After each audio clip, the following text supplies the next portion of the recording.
We'll be going live here on court number 1, our main event court for the day. We'll be having Andy Zhang and Eric Schwartzmeyer from Robert Morris going against Ali Balio and Brady Stouffer, which is about to get underway here momentarily. Andy Zhang looked like he'll be taking the left side of the court here. Nice little gesturely handshake between the two, great sportsmanship. Let's go over the rules of pickleball. The person that is serving from the right side of the court must hit the left side of the court on their first serve, or else it is considered a fault. You get one fault, I believe, before it does switch sides to the other team. In the blue area right in front of the net, there's something called the kitchen. Now the kitchen you cannot step in unless the ball is bounced into that area. You cannot stay in that area, or else the team will on the other side will get the point. As we see, Penn State here is going to get the first serve.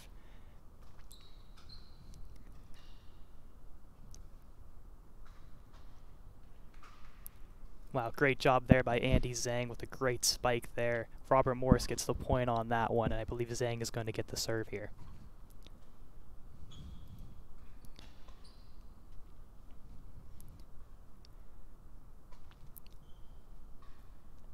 Fault on RMU. Now Eric Schwartzmeyer will take the serve.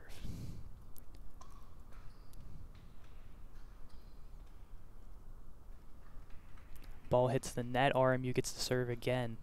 Schwartzmeyer from the right side here.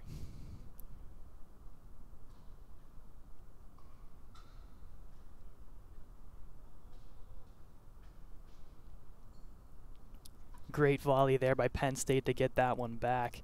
Great job by Schwartzmeyer on the serve, getting the edge of the circle there. Made it very difficult for Stouffer to hit that one. Stouffer is going to be serving here from the right side.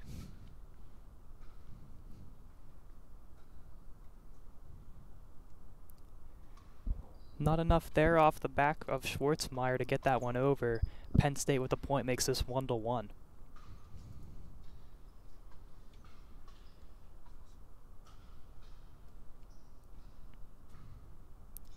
Beautiful play there by Zhang, right on underneath the paddle of Stouffer, as RMU is going to regain possession of this one. My mistake, Penn State here at the serve off of Balio.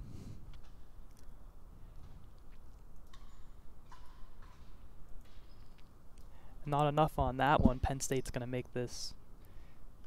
I'm sorry, it is 2-1. My mistake.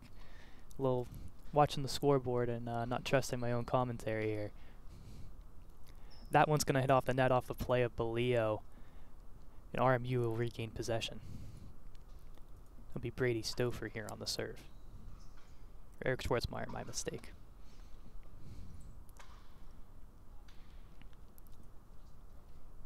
Schwartzmeyer puts that one right in an area where it looks like Balio cannot play it. Now makes this one 2-2.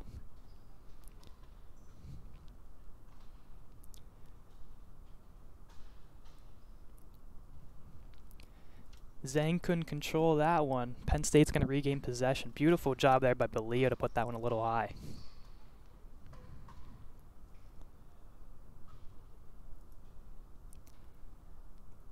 Zhang with a missed serve there going outside the box. Penn State serving now.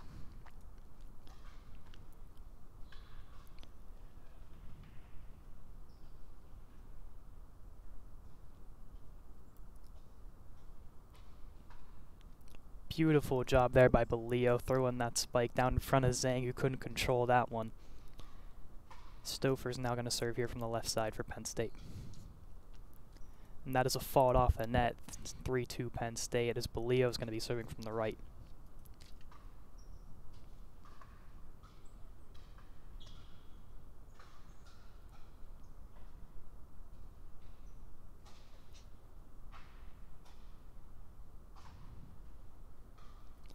Zhang with a shot over the head of Balio. Very good volley between the four men there on the court. Penn State, I believe, will be regaining possession here. It'll be Balio from the left side.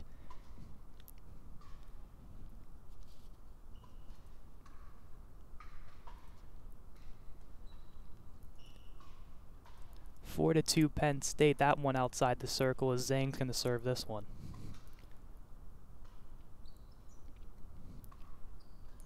Schwartzmeyer puts that one a little bit out, and he's going to get the serve now from the left side. Good job there by Belio to play that one back for Penn State.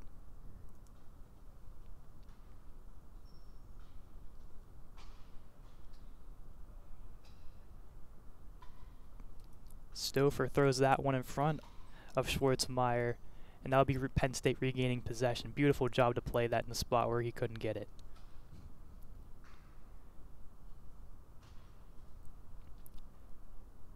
Not sure if that hit off the paddle of Zhang or not, as Ballo threw that right at him. Let's see here, and it's gonna go back to Ballo. Looks like it may have hit off the paddle of Zhang.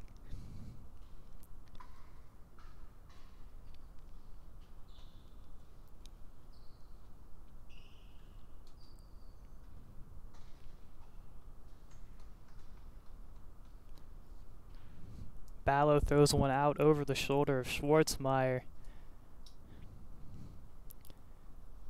RMU possession with Zhang on the serve.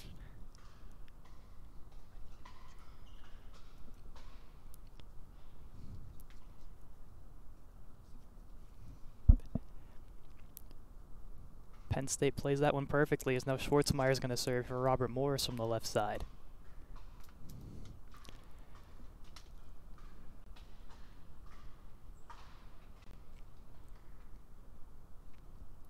Zhang with a really good lob shot, unfortunately couldn't get the edge of the circle, as now Stouffer gets the serve for Penn State.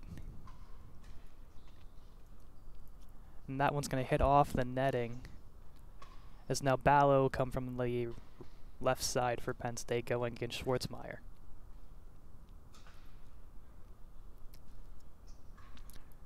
Robert Morris played that one perfectly, as now they're going to get the serve. Zhang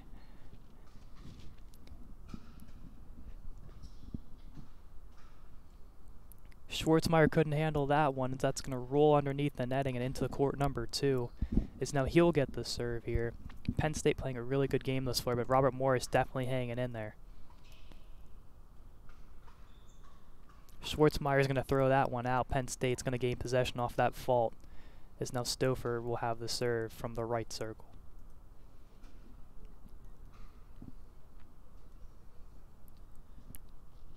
Ballo misplays that, and it's going to be his serve now. Still 4-2 Penn State.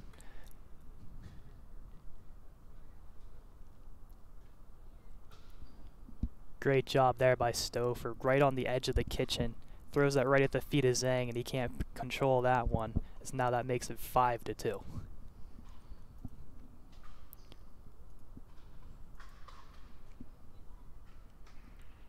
Schwartzmeyer throws that one right back, as Stouffer hits that one off the net, and RMU is going to regain possession. Great job there by Schwartzmeyer. Ballo's going to throw that one out of play, and now Zhang's going to have it from the right circle, or the left, my mistake, make it 5-3.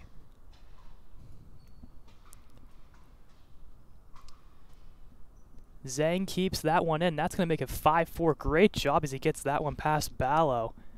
He couldn't get that one at all, and Robert Morris now regaining a little bit of life as it's only a one-possession game.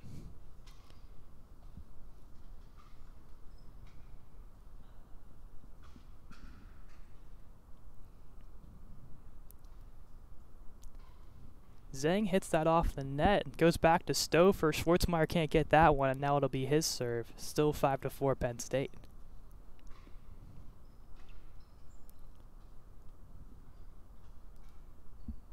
Schwartzmeyer tries to throw that one back. Not enough juice on that one. Penn State's going to get the ball. Schwartzmeyer's playing very close up against the kitchen, trying to get them to come closer to the ball and keep it a real short game.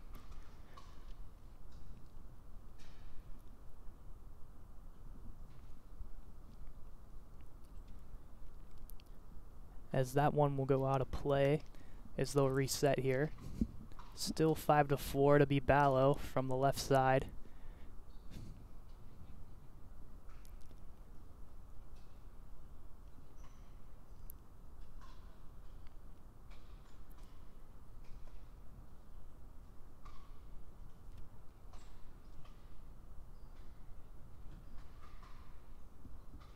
Zhang throws it a little bit too far, goes over the head of Ballo and out of play. And that makes it 7-4.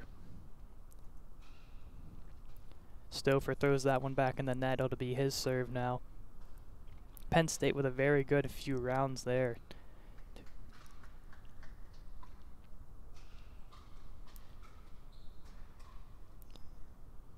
What a shot there by Ballo. There's no chance either of those would get that one. Right in between both of them. That's going to make it 8-4.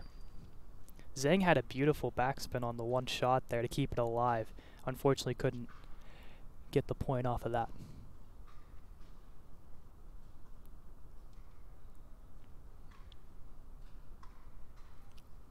Beautiful shot by Stouffer right on the edge of the line. Schwartzmeyer thought it was out and let it roll past him. That's going to make it 9-4 Penn State. And those will be Stouffer from the left side.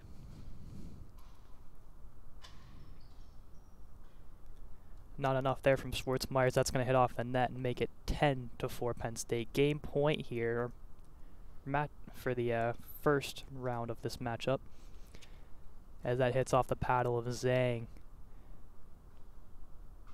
And he's going to serve this one. Little outside, Zhang misplays that, and that goes out of play. It'll be Schwartzmeyer from the left side of his own end, going against Ballo.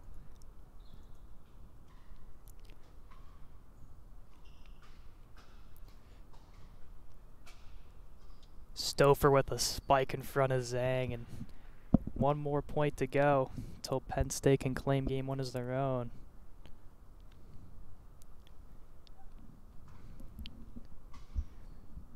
It'll be Stouffer from the right side.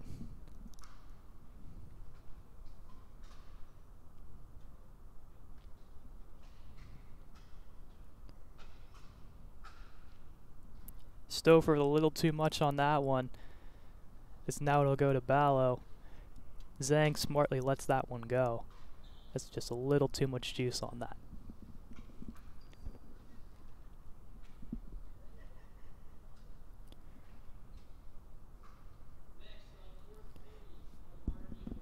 And that will go out of play as Penn State is going to take game number one of this match. Stouffer throws that one over to Schwartzmeyer, who puts too much on it and goes out of play. 11-4 is your final from the first best of three series. Penn State 11-4. It looks like it is. Figured I'd join you up here on commentary here, Caden, just for a little bit.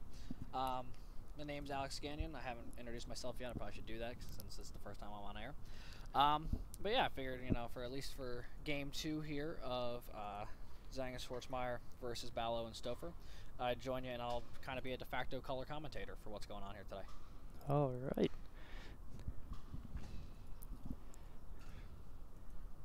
Stouffer throws that one into the net. I believe that makes that 1-0 Robert Morris early lead here for the Colonials. Another one right back into the net, 2-0. It's a good start for RMU considering how the last game went. I'm sure they'd much rather be playing from ahead than from behind like they were in game one. Absolutely. I think a little too much on that one. I've noticed that to be a bit of a theme with Zhang so far in this opening game of the tournament. He likes going deep to the back corners, as sometimes he overshoots it a bit. A misplay on that one. I believe that's going to make it 2-1. I think if they not may a have fault. said it went out the back line there. Maybe. It was certainly close. Zhang throws that hard into the net. Schwartzmeyer, like I said earlier, loves playing in front of that, tries to keep the game real close in front of the kitchen. I could see why the two of them make a pretty decent team if Schwartzmeyer likes playing up close and then Zhang loves playing the deep line, because I feel like they complement each other's strength fairly well, or at least that's what it's looking like through the first little bit here.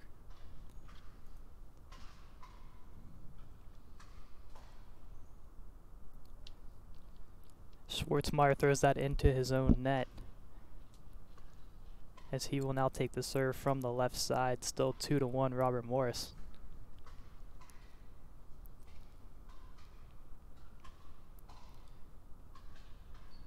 Beautiful shot there by Stover, right in between the gap. Yeah, nothing Schwartzmeyer could do about that. That was just a really, really well-placed shot from Penn State. You can definitely see this Ballo-Stover group looks like they've been together for a bit, really complement each other well thus far. Absolutely.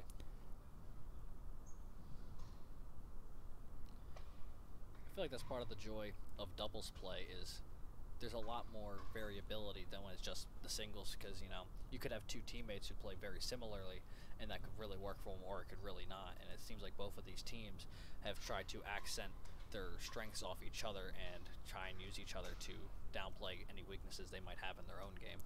Stover with a big shot there, goes past Zhang, whizzing past him. Still 2-2 now. Forgot to mention the last point from Penn State is Ballo's going to take the serve here from the right side against Zhang.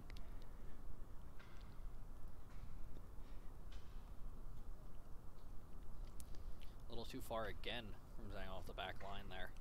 Notice it's just been a bit of a running theme. If he can get that aim finder dialed back just a hair, I think he'd be in really good shape. Schwartzmeyer a little low on that one. 3-2 Penn State. 4-2 after that one. Yeah, definitely Zhang needs just a little bit more control. You definitely see he does have a great shot. Definitely a zinger type shot for sure. Just a misplay on that one. That's going to make it 5-2. Yeah, I believe so. Very hard shot there from Stover right at Zhang. Nothing he can do about that one.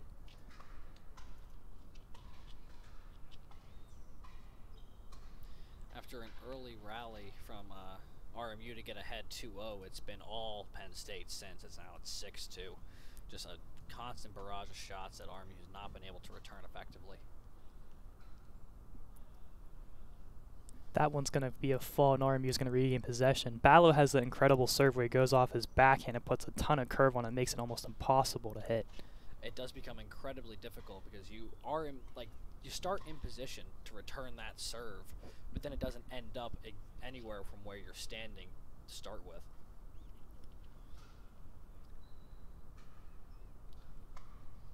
And on one hand, it is incredible the amount of curve that some of these guys can get on the ball. And while it does make sense, as the pickleball is similar in structure to a wiffle ball, which you can curve pretty effectively, being able to do it with a paddle mid-game is still incredibly impressive. Absolutely a ton of skill there. You see that one bounce in front of Schwartzmeyer, and that's going to be another point for Penn State to make this 7-2.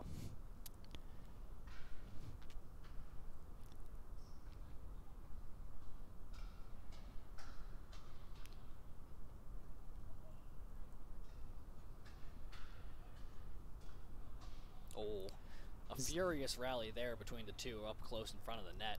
Not quite able to capitalize on the little bit of a break there was RMU.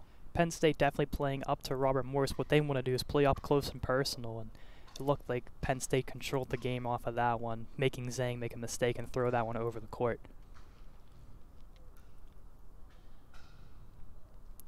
Little too far there from Stover. RMU is now going to serve off the hands of Andy Zhang. Really good job there from RMU to not pursue that ball that they knew was going to go high, because that's bit them a couple times earlier this game. Another high shot from Zhang is now that'll be Schwartzmeyer from the left side. Definitely a problem thus far for this couple of Zhang's shots going a little too far. Zhang throws that one into the net. Penn State's going to regain control. It really has been just a matter of fine-tuning for these guys, I feel like, where, you know, they're making contact with the ball when they need to. They're just not able to place it down onto the court where they need it to go. Definitely the inexperience. This is their first competition matchup here against a very good Penn State team. As Ballo throws that one in front of Zhang. Oh, and a complete whiff from Penn State there on what was going to be a pretty surefire spike. Yeah, Ballo looked like he was loaded up and ready to go on that one. Zhang luckily sneaks that one through. As Penn State's Robert Morris regains possession. And while this has been going on, it looks like a couple other results have finished up from courts 2 and 3 over to the right side of the camera. It looks like Penn State took both of the opening games on the right side there, so they currently lead the overall match for the day 2-0. And the game we are currently focusing on, currently the series is 0-1 Penn State. It's a best of 3, so we will see when this game concludes if RMU will get their first point of the day or if Penn State will keep rolling. Did you see that one as Penn State's going to get possession? Ballo with a beautiful backhand to make Zhang make a mistake there again. Stouffer with the serve.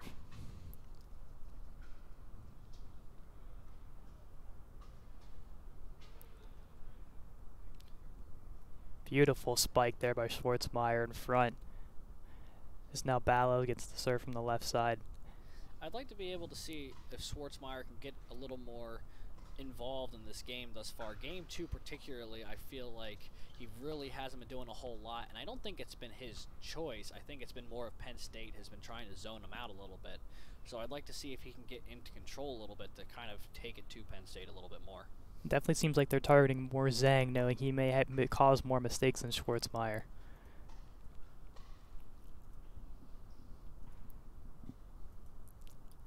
Right into the chest. Yeah, I'm about to say, right as I was mentioning getting Schwartzmeyer more involved, he ends up catching it at one like it's a ground ball in baseball.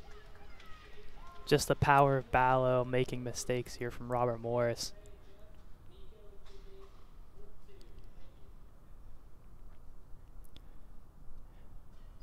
I believe that was a little, no, it will be Penn State's point here. 9-2 is the score.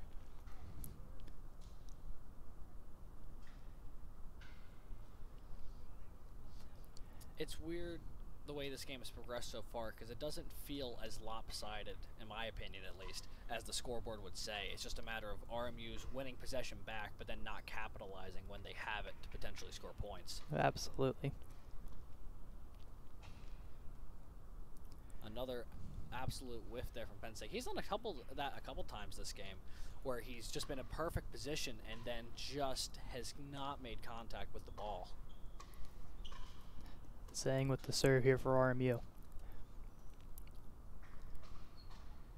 Right in the net goes Ballo. RMU with a nice break there. Starting to get a little more momentum. I do believe since that was RMU's serve, that'll be another point for the Colonials, which should make it 4-10.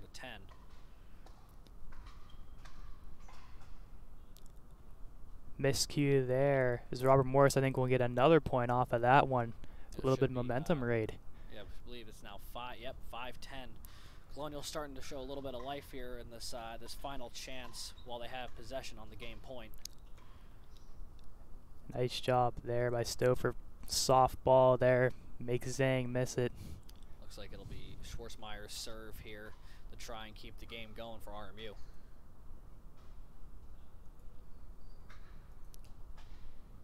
Unfortunately, he shot that one clean under the net, so they're going to need to win possession back here in order to have any sort of chance in this, not just game, but also the series. This is the series point as it stands.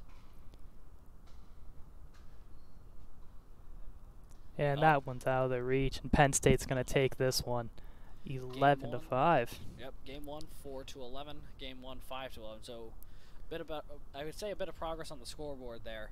Overall, though, Penn State definitely the better team in that matchup, but we'll see if that is the case here with our second doubles match coming up in just a second. It'll be Joe Bramball and Nate Schweitzer, the two co-captains for RMU, taking on Alex Toth and Dan Erdley for Penn State. And to my understanding, Toth is quite the player. Yeah, 5-star ranked looking down at our rankings here. And then Dan Erdley as well, it's a 3.5. RMU doesn't top out anywhere near a 5, and 3.5 is their max, it looks like, from Bramball, Schweitzer, Reinfeld, and Zhang. So definitely is going to be a great matchup here on court number 1 with the 5-star Alex Toth. So what is important to note for those of you watching at home is that when it comes to pickleball rankings, most of these are self-evaluations. This comes from how well you feel like you can perform certain tasks in the game, like different times of serves, how consistently you can keep the ball on the court, things of that nature. So this is mostly a self-evaluation, but most players are as honest about it as possible, so it promotes good competition across the board, so you know exactly what you're getting into.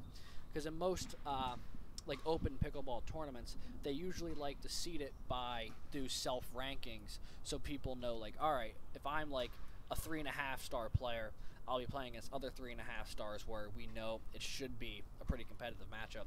And a lot of there is some overlap between the Penn State and RMU rankings, but definitely the ceiling is a bit higher for Penn State than it is for RMU, at least in the self-evaluation scores that we got sent to us. Bramball and Schweitzer, both a 3.5 on paper.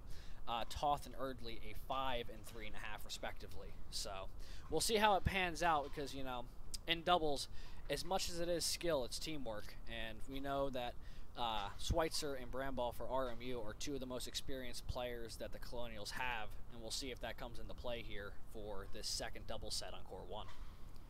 Definitely is going to make an exciting matchup. Definitely, maybe the experience is something that Zhang and Schwartzmeyer didn't have, a little bit younger possibly, as they look to almost be getting ready here to get started. Looks like Penn State will start with the serve. Maybe just still warm-ups here. Definitely very exciting here. Yeah, it looks like they're just kind of getting loosened up a little bit down there. Score update, 3-0 Penn State throughout all the matches on the court thus far. So that would probably mean that each opening match of this one, we have 3 courts set up here today in the North Athletic Complex. It looks like all 3 of the opening games for courts 1, 2, and 3 went to Penn State. We will go and retrieve the scores of those other games and announce them a little bit later here. But for right now, we just know that the overall series score from the main scoreboard is saying that it is 3-0 Penn State at the moment.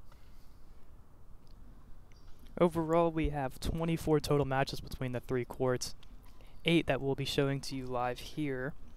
This will be our second of 3 doubles matchups, and then 5 singles later on. And the same goes across the board for courts number 2 and 3. Yeah, 9 doubles matches here today between the Nittany Lions and the Colonials. 15 singles matches following that.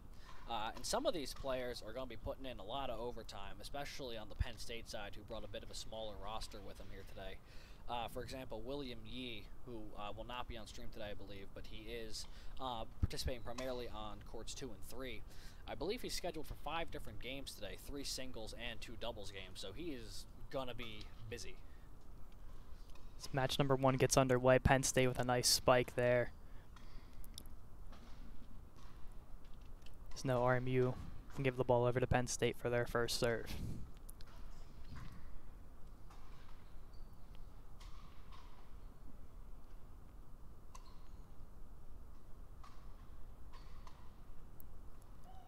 Beautiful shot there by Penn State. You could tell that the moment Bramball put that ball up a little too high over the net, he knew it was going to get spiked on the way back. And Penn State just barely got it high enough to clear the net, because it did catch the top on its way over. But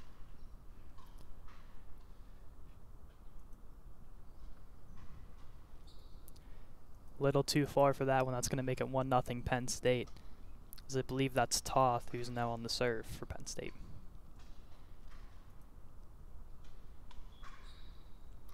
Right in the middle, beautiful shot to put that between the two. A miscommunication is now the serve. Really good job to split the defense there. We saw Penn State do that to RMU a couple times in our opening match today, so it's nice to see the Colonials return the favor a little bit there. Off the netting, sadly, and that's going to be a point for Penn State.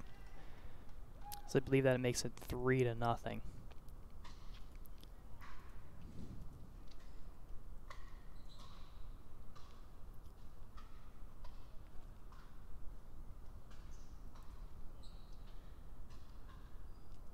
Wow, what a shot right on the line. Incredible control there from Penn State to keep that ball in.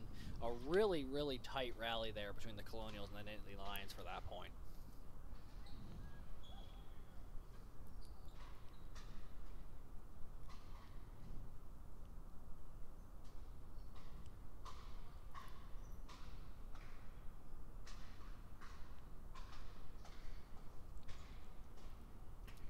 What a volley between these guys.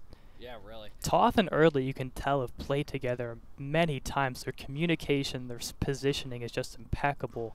You can also 5-0. tell that the ball placement that they have, especially even going at full speed, being able to pinpoint those back lines there, really refined stuff there from Penn State. Score is now 6-0. as this duo from Penn State controls the game thus far. That make it now 7-0 with a shot off the paddle there.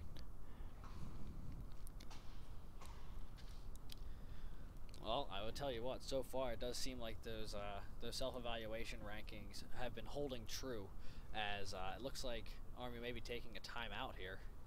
Yeah, definitely a much-needed timeout.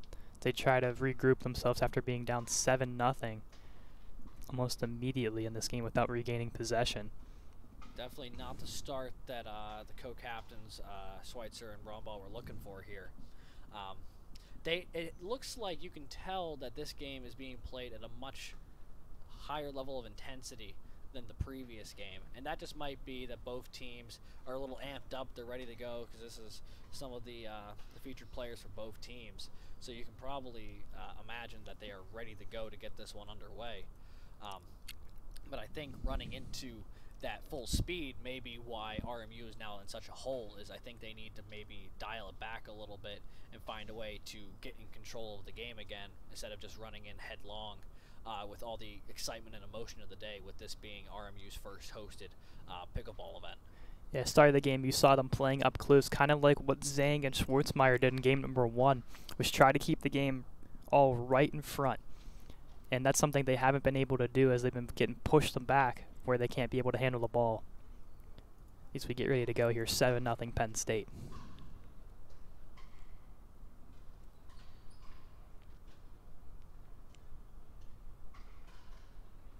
That one out of play. That's going to make it 8-0.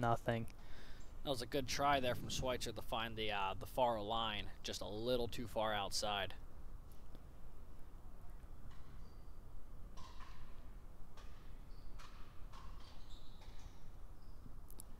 That one off the netting as RMU, I think, will get this one back. It'll be the first time, I think, since the start of the game that the Colonials will have possession of this ball to make it happen. Be Bamber on the serve. Oh. Beautiful shot through the legs. Just a missed shot there. We were just covering hockey the other night, Caden. I know you were on the call for that one. And in the world of that sport, that would definitely be what they called an old 5-hole shot right between the legs. Try to make the references as best as we can here. I know not a ton of you probably know a lot about pickleball.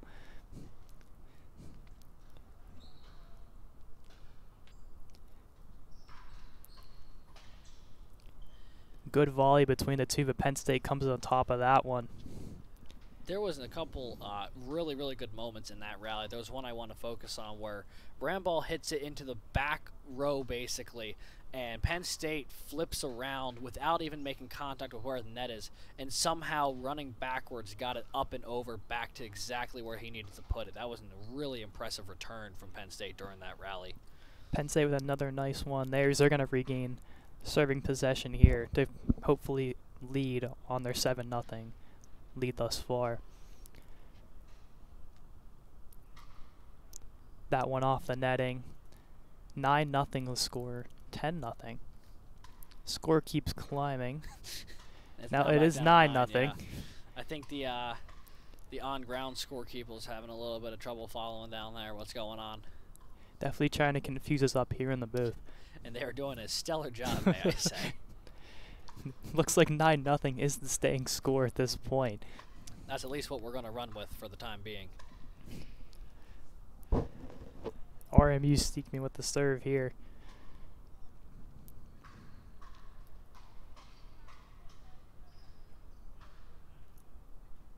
That's out of play, which will be the Colonials' first point of the game.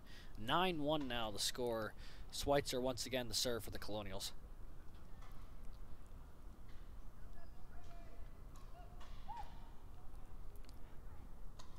Barnbrough puts that right into the net. That was a good volley back and forth as you see that they're getting a little bit more comfortable with their positioning here and they're talking through their plays.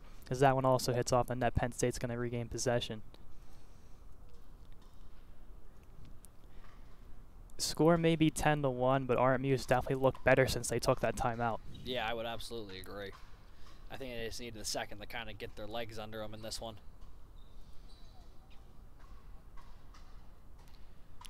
Off the netting, and that will be game number 1, 11-1 going to Penn State.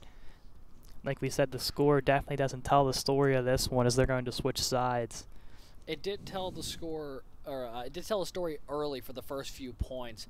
The back half of that game, though, really could have went either way if just a few bounces had flipped hands, whether something clipped the net that didn't, or vice versa, or just a ball like another 2 inches inside the line. Like from that timeout, much to your point, Caden, it was a very different game from the first couple points of it. Still 3-0 the total score thus far as games 2 and 3 are still underway. That is a good sign as they did take the same length as game number 1, so that must mean it is a little bit closer, and that is a good sign for Robert Morris.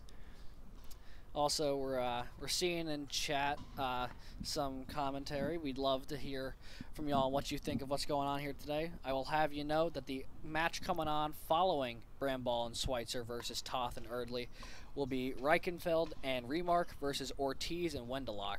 So that'll be coming up next here on Court 1. So, just in case anyone in the chat has any particular desire to see those players play, they'll be coming up pretty soon. Penn State looks ready here for the second set to try to take this one. As now Bramball and Schweitzer take the court, looking to hopefully steal the game here from Penn State's top unit.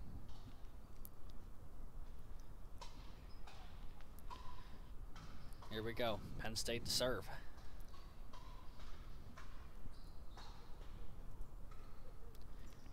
It's a good start for RMU to get possession back. Yeah, definitely the start they do want. Taking possession early of the ball.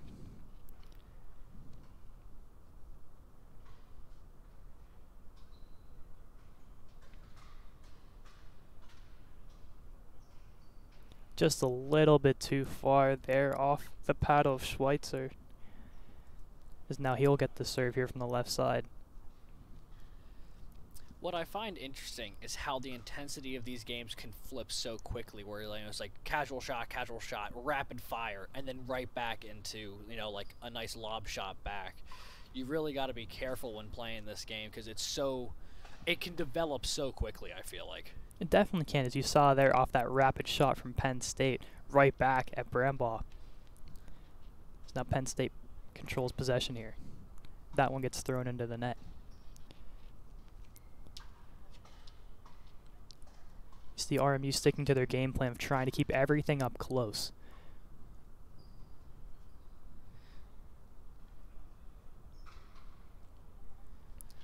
I feel like the problem RMU is running into with that game plan at the moment is just when they get that ball up close a little too high, you can really launch it in there. 1-0 the score after that play. Good job there by Schweitzer, keeping that one low. Penn State couldn't control that one as they get the ball back now.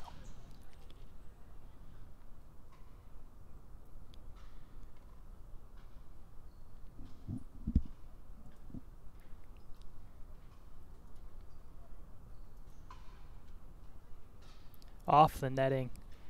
You could see that RMU was a lot more deliberate there in keeping that ball just barely over the net so they didn't have to counter the spike, and that time Bramball just went a little too low with the shot and hit the net. Bramball hits it right off the paddle into the face of the Penn State defender.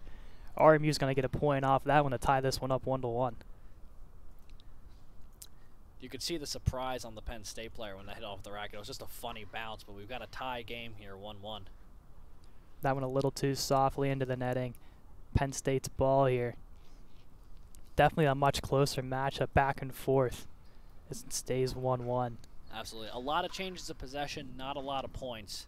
Neither team really getting a whole lot going here. A little bit too far. That's going to make it 2-1 Penn State. Just a little bit too much off the paddle of Schweitzer. We're sorry if we're not sure of the Penn State players which is which, and I do not want to mistake it, but both players, Toth and Erdley, are playing incredible up to this point. Absolutely.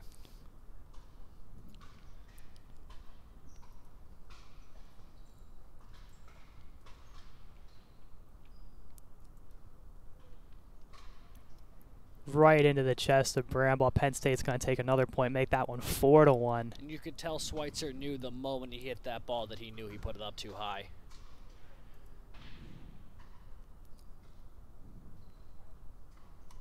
Off the netting. See, and that I feel like is exactly to your point that RMU's game plan is trying to keep it low to the net for that exact reason. Because you saw there Penn State went for the spike, but it was just too low to get over the net. Misplay there by Bramble makes that one 5-1 Penn State. Definitely a change of possession here. Penn State stealing 4 points off this drive alone.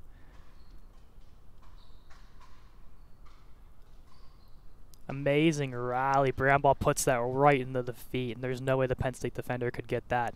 RMU regains possession. Really well placed shot there from Bramble, absolutely.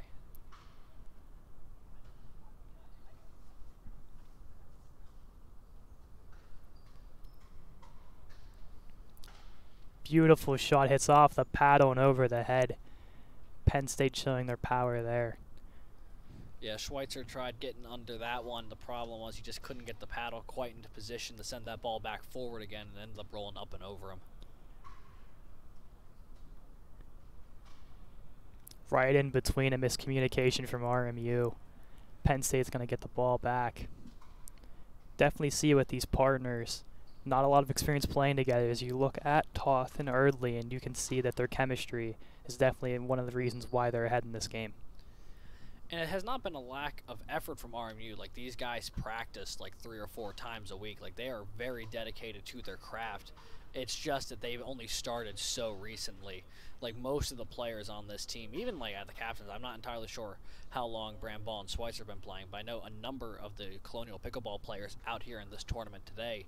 This is the first real collegiate action they've ever seen because they've only started playing at like the start of September. That one off the net. RMU switches servers here. It'll go to Bramble off the left side. Still 5-1 Penn State thus far in game number 2. Penn State leading 1-0. A spike right into Bramble. Penn State's going to get that ball right back. If you look up at the scoreboard, 4-0 Penn State. As one of the games has wrapped up, I believe on court number 3 they're changing it up. And once again, folks, when we get a little bit of a break in the action here, likely between doubles and singles, we'll go and try and retrieve the scores from the doubles matches not televised on stream here today. And we will try and update you with that. But as for the moment, we'll continue sticking with the action here on court number 1 right now between Bramble and Schweitzer alongside or against Toth and Erdley. 6-1 the score, make that 7-1. It's Penn State rallying back here after RMU. They're going to take a timeout wisely, I believe, as they try to regain some momentum here. It worked for them last time. Yeah, sorry. Not that it's important, but when one of the Penn State players went off the court real quick for the timeout, he stood his paddle upright, and I just did not even realize that was a thing you could do with that paddle, so that's kind of fun. That is remarkable. I did not know you could do that either. It kind of reminds me of the broom. That it can stand up by itself. Yes, you know, it just kind of leans and you're like, damn, what kind of physics are involved that need to get this to stay the way it is? I mean, obviously the pickleball paddles have a bit of a base to them, but just to like kind of on the fly, it wasn't like he positioned it or like spent time with it. He just kind of put it down and walked away.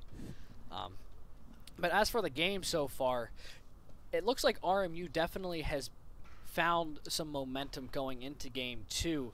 The problem is they keep getting those I can't say points because they're not getting the points, but they're winning like rallies when they don't have possession. So they'll win the possession back, but then they don't capitalize on having the serve. Yeah, definitely control of the ball and miscommunication, I think, is also a leading factor in this as well. As we saw early with Andy Zhang in game number 1, as he's now on court number 3. Just a little bit too much power. Is RMU definitely a young team just trying to figure themselves out, only with 2 months of practicing compared to possibly years of practice for these other guys. Another 5-hole shot on Schweitzer. I think now Bramble and Schweitzer both have 1 each. 8-1 Penn State. Ball kept alive. That one back into the netting. RMU ball, great job there. Yeah, really, really good control from Bramble there. is he had to make 3 or 4 really good hits in a row to keep that rally going, and he ends up coming out on top in that exchange. Beautiful spike there. Brambaugh throws that one back into the net. Penn State showing their power. The beautiful spike. That one goes back in the netting. Penn State's going to regain possession. One thing I've noticed with how this game's developed so far is that RMU really hasn't had a ton of chances to lay down a spike, and I don't know if that's just from that's not part of the game plan, or if just Penn State's not really giving them a good opening to try and slam it down on them. It looks like most of the balls Penn State are trying to put back to Robert Morris are low shots to try to make them make a mistake, as Robert Morris sometimes gives it a little bit too much height, and that gives them the advantage to get the spike on the other side. And that's something that just comes with practice with the game. That one goes back in the netting. RMU is going to get the ball back. Still 8-1 Penn State here in game number 2.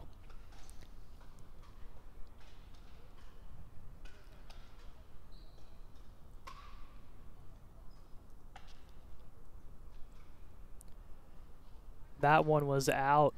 I believe RMU is going to get a point off that one, 8-2. Wise play by Brambaugh not to play that one. You could also tell that he was relieved that that one went wide, because he was very, what's the word I'm looking for? Animated when that ball went out. He wanted to let the world know. Absolutely pointing towards the edge of the court saying, that's out, as he now throws that one out. So that was a solid catch from the folks sitting there on the chairs, if that was a catch. You know, we don't have instant replay. We can't review it like in the NFL, but looked like a really strong effort from the folks trying to catch that ball.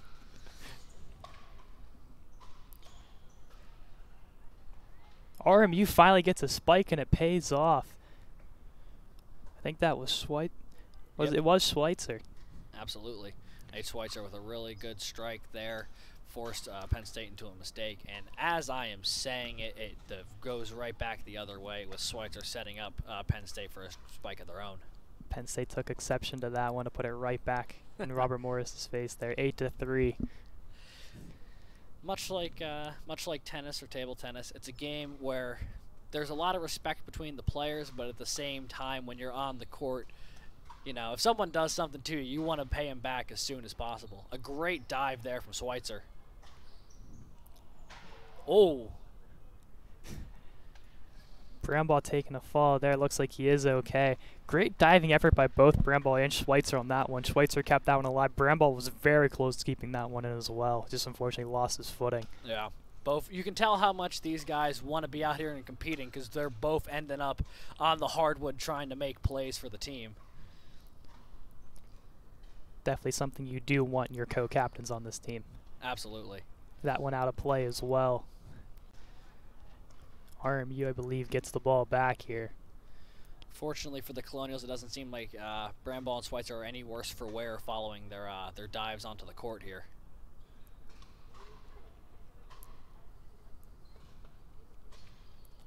Schweitzer tries to go for the spike, puts that one into the netting. You can tell that one hurt him, because he really had a good chance to line up. Not too often he gets a shot that cleanly in this game so far, and it's just a little too low. Penn State throws that one back. They did get a point on that last serve, so that makes it 10-3. Schweitzer with the serve here, trying to keep his team alive. Once again, this is also for the series, as Penn State was up 1-0 in the series count. A great shot there from Brambaugh up and over Penn State, finding just inside the back line. Nothing the Nittany Lions could do about that hit. Just over the head. Beautiful placement of the ball by Brambaugh. Misplays on that one. That's going to bounce into the netting. RMU still regains possession off the serve of Brambaugh.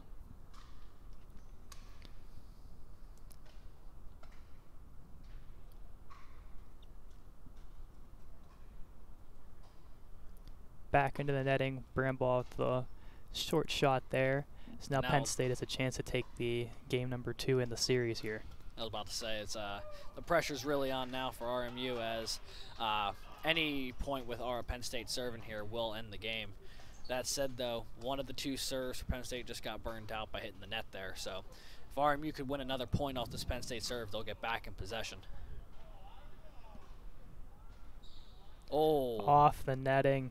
Just not enough off of Schweitzer's shot as Penn State's going to take game number 2, 11-4 in the series, 2-0. And that's a tough one there for Schweitzer. He was getting real low, just trying to thread the needle up and over the net, and just quite didn't give it enough power. So that'll ultimately be a victory for Penn State in that one. Alex Toth and Dan Erdley victorious over Joe Bramball and Nate Schweitzer in that matchup.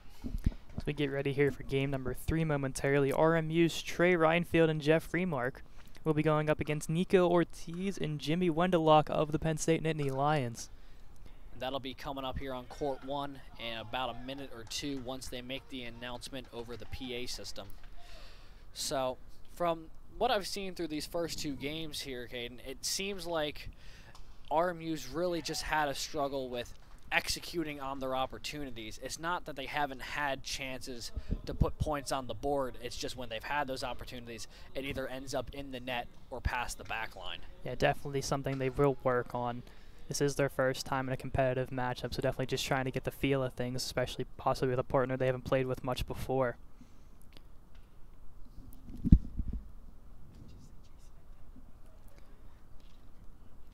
Look up the scoreboard. It is now 6-0. 2 games have ended on courts number 1 and courts number 2.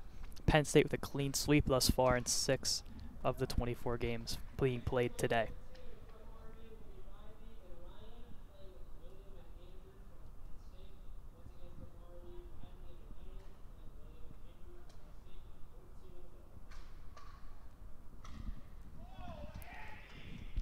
A little bit of confusion on the court here as they get sets for games on the first and second side.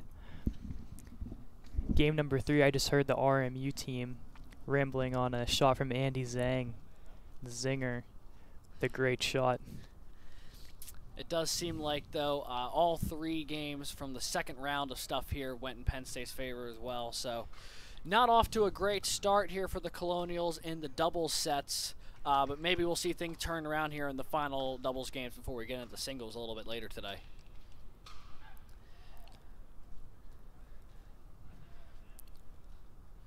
So we watch RMU and Penn State now take the court here on number 1.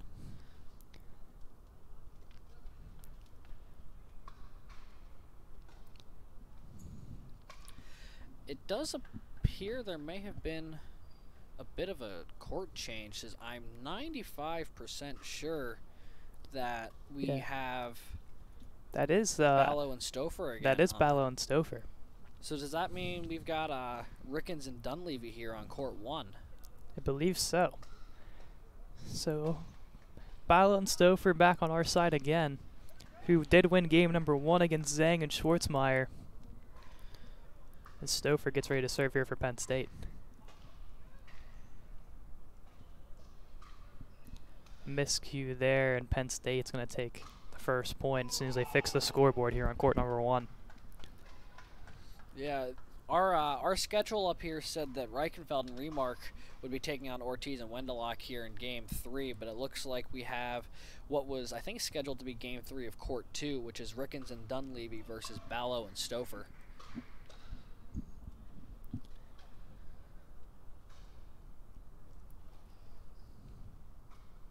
Ballo with a beautifully placed shot. I think that did get inside. If it did, it wasn't by much. 1-1 respectively for both teams. Ballo not trying to cheat either team out of points here. Very, very good sportsmanship on his behalf.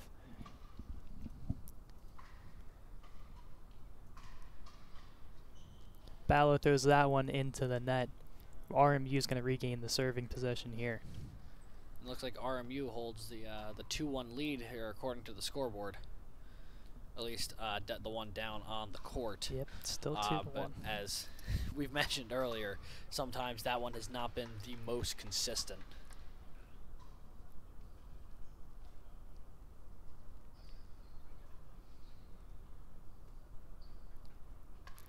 Ballo not enough on that one. Penn State still holds the ball here, but good job by RMU on that rally to keep everything low, sticking to the game plan that we've seen thus far in games 1 and 2 on this court.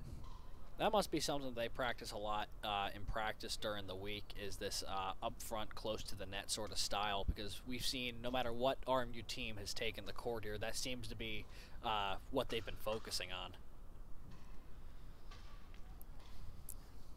RMU regaining possession here. Do have the lead 2-1.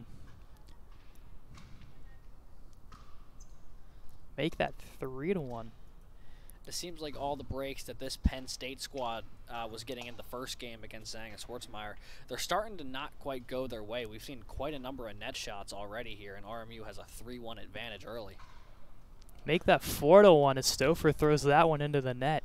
I like the serve that we have going on here from Robert Morris. A little bit of a sidearm. Puts a different kind of curve on it that we also saw from Balio in game number 1.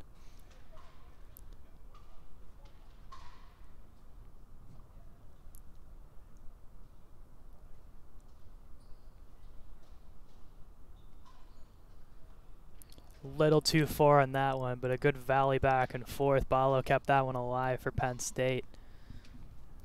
Still 4-1, but you saw RMU. that they were focusing really on trying to be real technical with it up close to the net, and then the moment both teams got a little bit of space, they tried immediately to open it up and get a little more power behind the shots. Penn State regaining possession off the serve of Ballo.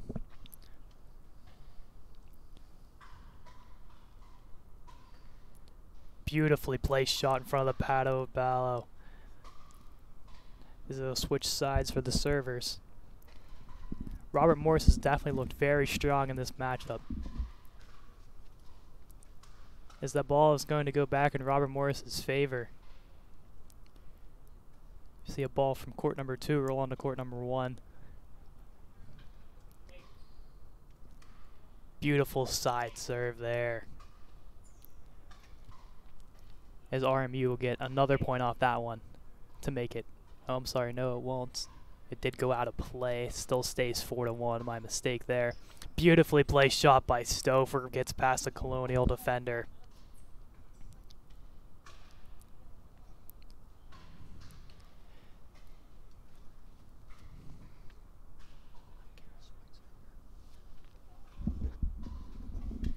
Ballo throws that one low.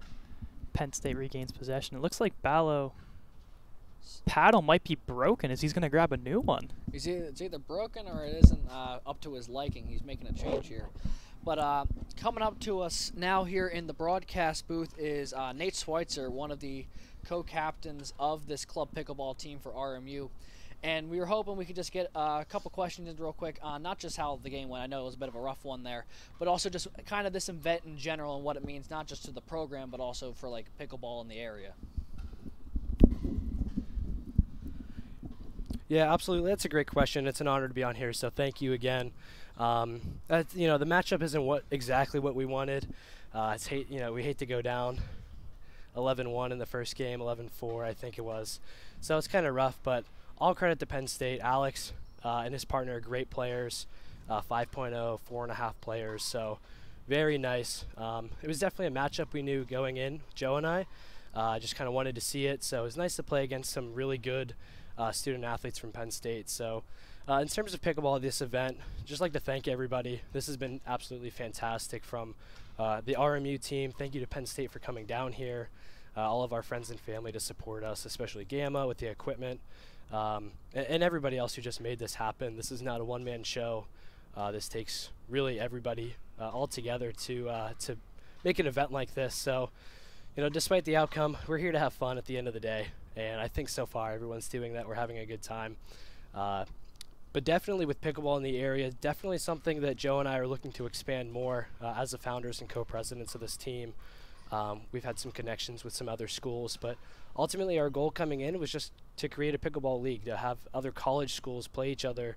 And so far this is happening today, right now, with Penn State coming to RMU. So I know we've had other schools on the radar that we're looking to go play in the spring semester. There's been other schools out there that have already played, for example, NC State, and then UNC have already played. So it's just definitely a market that's expanding and growing. But overall, this is just a blast, a great way to exercise, a lot of fun to get out here and play and just try something different, really. So, absolutely. Well, thanks, Nate. Really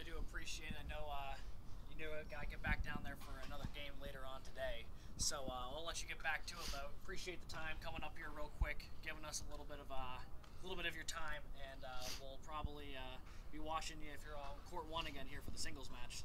Yeah, absolutely. It'll be fun to experiment with some singles. I'm really excited. We're going to see what the matchup looks like, but definitely a unique opportunity to hopefully showcase some skills. But despite the outcome, it'll be fun regardless. So thank you again for having me on here. It's a pleasure. That, folks, was Nate Schweitzer, one of the co-founders and co-presidents of the Club Pickleball team. And he'll probably be in action again a bit later here on Court 1 in a singles match scheduled against Nico Ortiz for Penn State. So we'll be catching that when we switch over from doubles to singles a little bit later.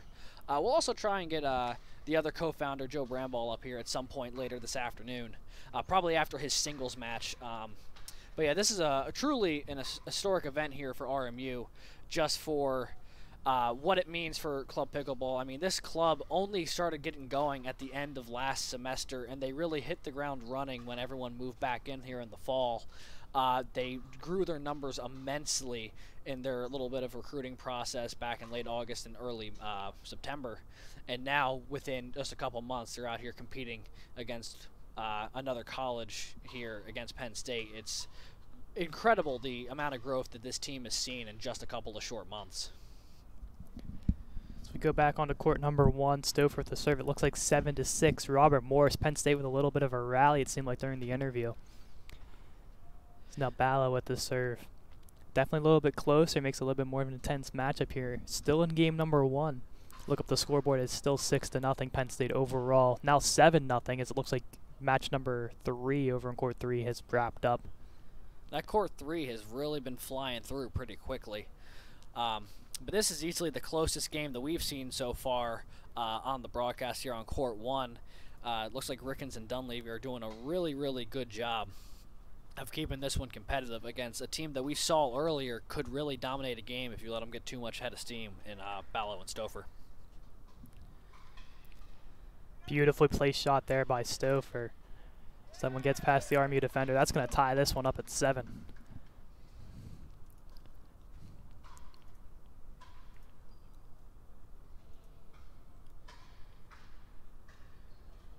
Off the netting there. That's going to make it 8-7, I believe. The scoreboard might be a little bit behind. I think I have it at 8-7.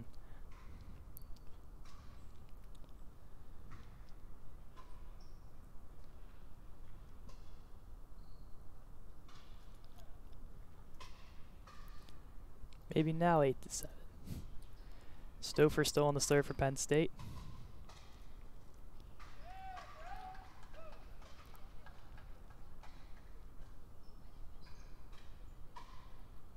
Oh, so close there for RMU, just missing the back line by maybe 3 inches. A great spike there, just a little too far, and now it's going to be 9-7 Penn State.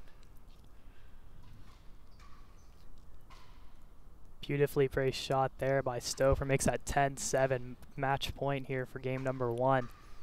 Still a very close game, and a ton of credit, like we said, to Rickens and Dunley for keeping it this close and putting Stouffer and Ballo makes it seem a little bit more fair of a matchup. So now Ballo has the serve here from the left side, switching servers for Penn State. And that one's out. Yep, that's going to end game number 1. Game 1, 11-7, favor of Penn State. The closest game that we've seen so far on our stream. That said, though, just Penn State got cooking at the right time toward the end of the game there. But it really seemed like for a moment there when RMU was leading 6-3 that they were going to have an opportunity to take advantage. Yeah, that's why it's a best of 3, too. Momentum can shift in either way, and as you can see there with RMU having a commanding lead in the beginning and Penn State striking right back.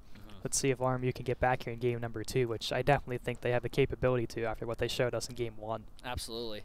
And that just goes to show with the way pickleball is scored how critical it is to capitalize when you do win possession after a long rally when you've been scored on a couple times, because you have an opportunity to retie it.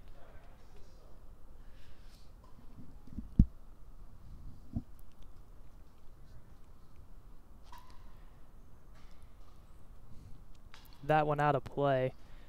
1-0 Penn State. Stouffer has the serve here from the left.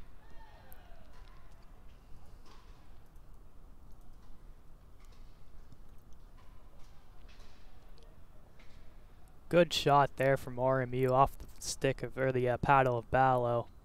And that'll be his serve. And for some reason, it was credited as a Penn State thing on the scoreboard. It shouldn't have been. I believe it should be, yeah. Okay. Ballo once again playing fair, very good sportsmanship on his behalf. Absolutely. Now 2-0. Ballo's got a very interesting serve because he starts with that paddle almost like underhand and like almost like whips it around off his wrist when he's going to strike the ball. This is going to be a very strange comparison, but it almost reminds me of the way like a pro bowler gets rotation on a ball when he rolls it down the lane, because there's just so much wrist motion in such a short amount of time, and we see the same thing with those serves a lot of the time. He does. It almost seems like he hits it almost off the end of the paddle, right where the stick would meet the end of the actual paddle itself. Maybe that gives more spin to it, as we can see on that serve right there. 5-0 as Ballo's on a roll here at this serve, and RMU could not hit him at this point. Ballo with a nice backhand serve.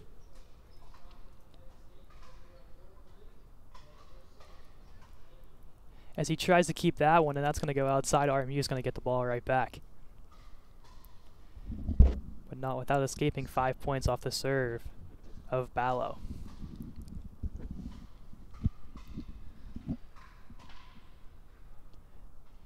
That one was in, I believe. So RMU is going to switch sides with their servers. They did credit RMU with the point, so I'm going to say that,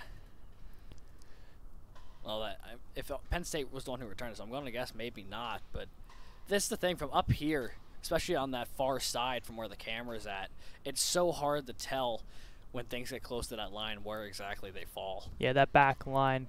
There's a white line that's also supposed to, or there's a blue line that separates the actual court, and there's a white line right behind it. It gets really confusing from this angle to see where that line ends. Mm-hmm. It's literally, I mean, just when you just tape down a pickleball. Oh, what a shot that was. Unreal. Ballo between his legs behind him, and Penn State's going to get the point off that. What incredible play. I don't know what happened. I don't know whose point that's going to be, but that may have been the coolest shot I've seen all day. Running full speed backwards through the legs off the back corner of the court back onto the RMU side, and then continued the rally after it. That was a sensational play. That might be the play of the game, of all of the games we've seen thus far. Yeah. That is ESPN top 10 worthy right there. It really is. RMU's going to hit that one out. Penn State's going to regain possession. Or I'm sorry, Robert Morris will switch servers here. 5-1 the score.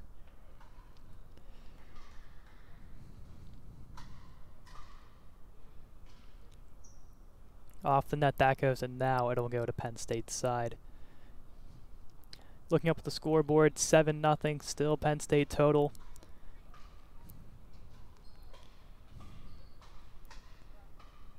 And that one will head off the arm of the RMU player, and a point will head to the Nittany Lions. That's one thing, especially in any racket sport, but pickleball especially. Being in position is one thing. Having your paddle in position with you in position is an entirely another thing. 6-1 the score there as we switch servers.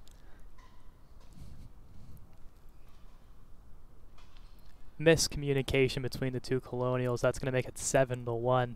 It's been the story between the three couples thus far, is just miscommunication and not knowing who is going to get the ball when it's in the middle.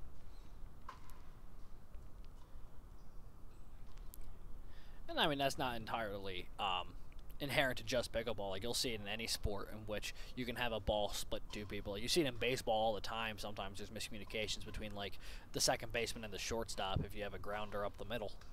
Absolutely. Communication is key when it comes to any sport in that matter. Hockey, football, baseball, even pickleball. As RMU does regain possession here, 7-1 Penn State. Here in game number 2. Penn State leading 1-0 in this one. Spike there by Ballo.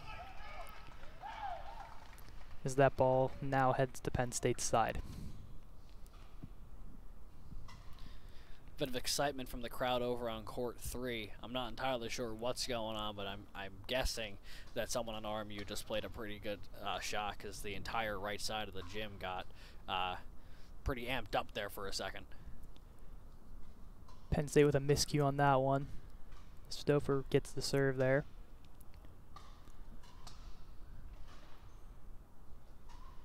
Off the netting that one goes, and that'll head back to RMU's side.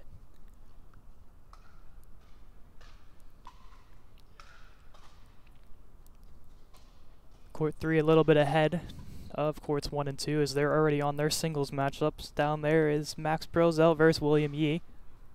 At least that's who I believe it That's who's should supposed to be down there. Not sure, because I do know Max Brozell. That does not appear to be him playing, so I'm not entirely sure. Much to our dismay up here in the broadcast booth, the order that they've given us for matchups has not quite panned out with the order of the way things are playing out on the courts. So now it's becoming a little bit of a guessing game on who is where. Penn State with a point there makes this one 8-1. Balla with the serve.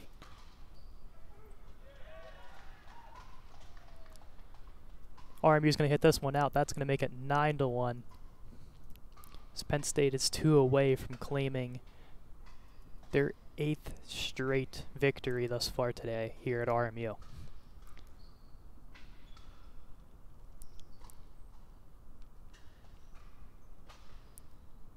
Balla with a beautiful spike in front. That's going to make it 10-1 Penn State.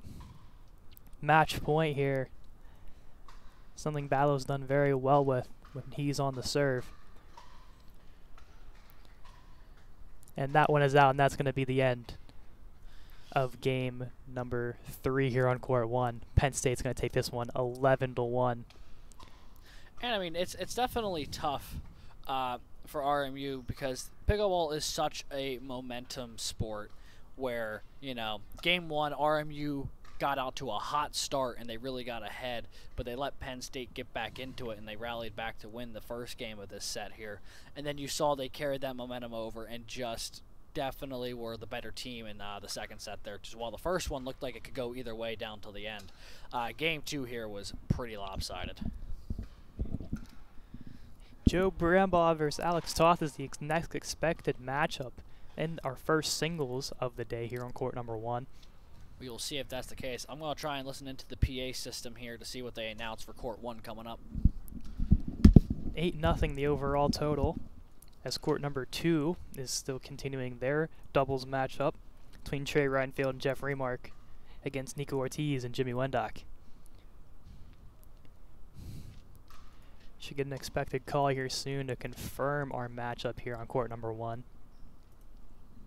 We also have Nate Schweitzer and Nico Ortiz facing off here. Trey Reinfield versus Ali Ballo, Andy Zhang and Dan Erdley, and then Jason Rickens versus Brady Stouffer are our 5 expected matchups here on court 1. Penn State, 8 straight victories thus far here today. And all of the doubles matchups is number 9 on court 2 here. We'll be wrapping up shortly.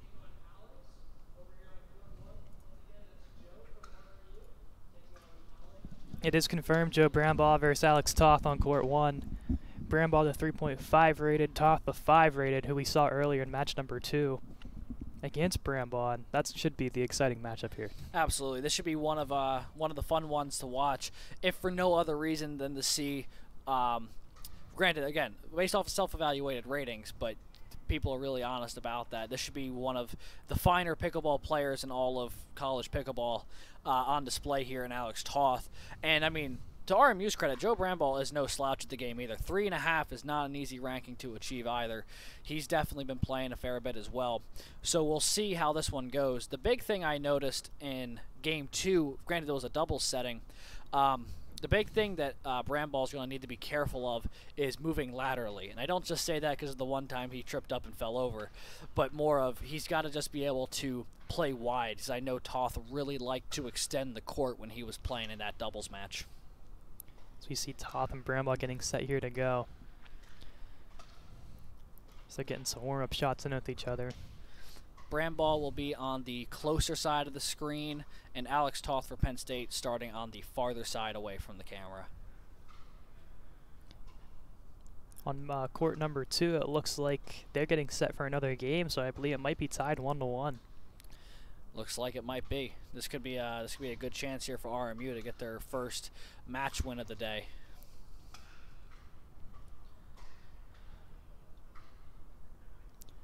Definitely just from the warm-ups you can see here both Bramball and Toth showing a lot of great hand movements and paddle movements. This is for sure going to be a very good game. Yeah, they're really using the long extending swings there just to try and loosen up a little bit before this one. Rock, paper, scissors goes in the favor of Joe Bramball, and he's going to get the first serve.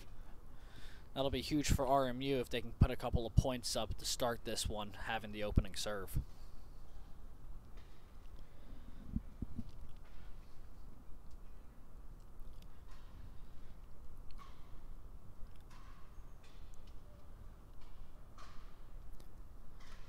Bramball gets Toth a miss there. That's going to be an opening point for RMU. A really well-placed shot from Bramball, forcing Toth into a tough spot. Once again, another backhand shot right into the netting again for Toth. Bramball up 2-0 here.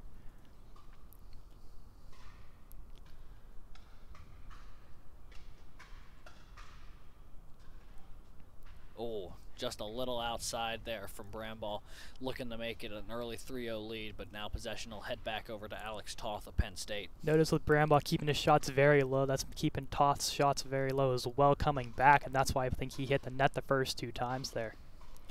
And you see it there again as that one rolls underneath the net. Yeah, absolutely just railed it under the net. It didn't have any sort of airtime on that ball. I believe that one bounced outside. That's going to make it 3-0 RMU here. My mistake, 2-0. It did bounce in. They're going to say that one was in. So possession back to Alex Toth. That one just I outside. can guarantee you was not in. You saw Bramball very emotional pointing towards the side again, saying that's out, just like he did in match number 2. Absolutely. Needs the world to know. Helps us up here in the booth, too. It really does. That one bounced out. Bramball gets the serve back. And now it is 3-0 RMU here in the first singles match here on court 1. Just a tad outside there. Toth gets him to miss. Oh, and he took out the Gatorade bottle.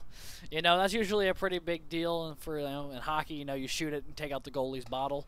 That one, the ball just kind of rolled and knocked over what looks like an empty Gatorade bottle over there by the scoreboard. We saw that last night in the Alabama game. One of the Alabama players took off the bottle of Kevin Mackey. RMU didn't like that one very much at all, as they had to get him a new bottle. Bramball looked like he was about to take off after getting possession back there.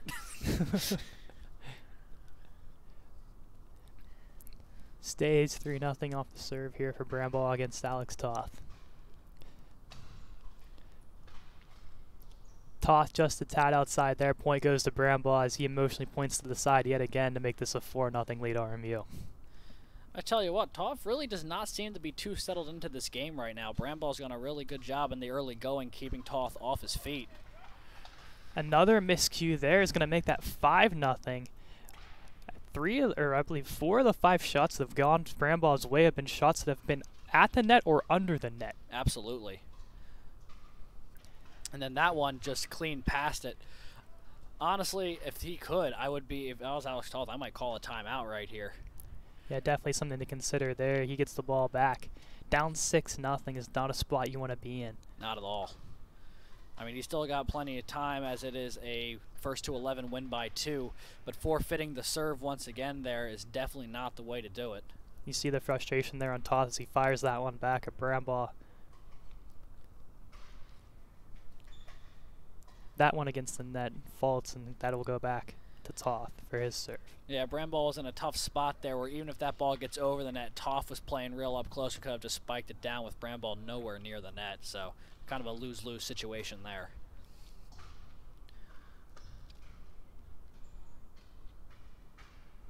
Beautiful play there by Toth. That's a point going his way to make it 6-1. As you see him shaking his head there. And those are the types of plays you'd expect to see from a player whose self-evaluation rating is at a 5.0, is being able to stretch the court like that and then end up going 5-hole. Lets that one pass. That, he points out, makes that 6-2. Bramble with just a little too much juice on that. Absolutely. Looks like he's taking a second to collect himself here before focusing in for what could be a good rally. Toth throws that one at the net, shakes his head in disappointment, and throws that one back to Bramble. I don't remember him hitting the net nearly this much in the doubles set when it was Bramble and Schweitzer versus him and Erdley. No, I did not remember that as well. Definitely seemed like he had more control in his paddle in the doubles game. Maybe just trying to settle it in with more court to work with now. As the ball will head back his way. And one thing that we do not have information on, but I do wonder about when we see this game sort of play out, is whether these players play more in a singles or doubles setting.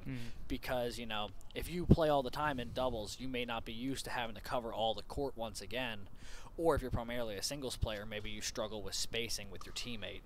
Yeah, definitely something we would have to look into, because with the 5.0 rating that he does have in a double match, it definitely did come up to standards, and it has shown the potential here in the singles matchup so far. In cases, but other times have not.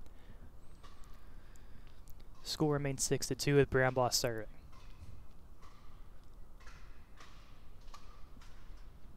Oh, what a shot there from Joe Bramble. Just picking the sideline, kept it about 1.5 inches in, and now it's going to be 7-2 Colonials. Definitely RMU's best opening effort so far, except for maybe the 6-3 start from the Dunleavy and Rickens game in Game 3 here on Court 1. That one just a little bit too far, and the ball's going to go back Penn State's way.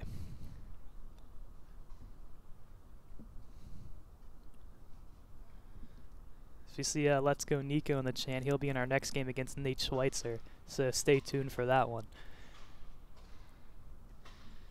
Yeah, assuming everything sticks to the single schedule that we have in front of us here, we'll have Nate Schweitzer taking on Nico Ortiz after this game, Troy Reichenfeld versus Ali Balo, Andy Zhang versus Dan Erdley, and Jason Rickens versus Brady Stouffer still to come.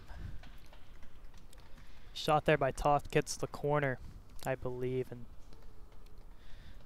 looks like timeout. Toth's coming back into this a little bit. And it looks like Bramball's going to take a second here and collect himself, grab the old Pedialyte, or the Fallen Gatorade bottle. We know whose it is now. Knocked over his own bottle off his shot. That's dedication right there.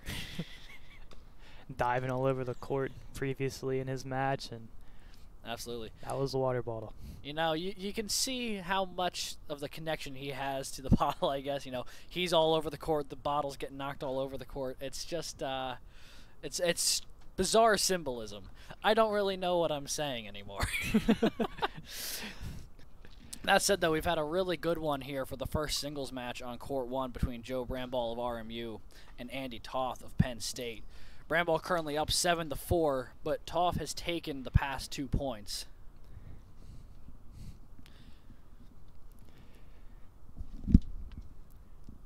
They get set to go here. Toth with the serve here in game number 1, looking up. 8-0 is still the score thus far. Nothing seems to have changed. Good shot by Toth there. Bramble couldn't get to that one. Makes that 7-5 as Toth is now closing the gap. Scoreboard down there saying 7-6. I'm not entirely sure where the 5th point would have come in then, but as we do have an official word, RMU did win on court number 2. Their first doubles win of the day. That makes it 8-1 total across all platforms of doubles. Not just the first doubles win, but it will stand as the only doubles win for RMU, as there was only 9 scheduled doubles matchups, and now we move solely into singles competition for the rest of the day. That went off the net there from You can Bramble. tell Toth had a hard reset during that timeout because he's coming out with a lot more intensity than he did at the start of this game, and now we've got ourselves a really close game once again.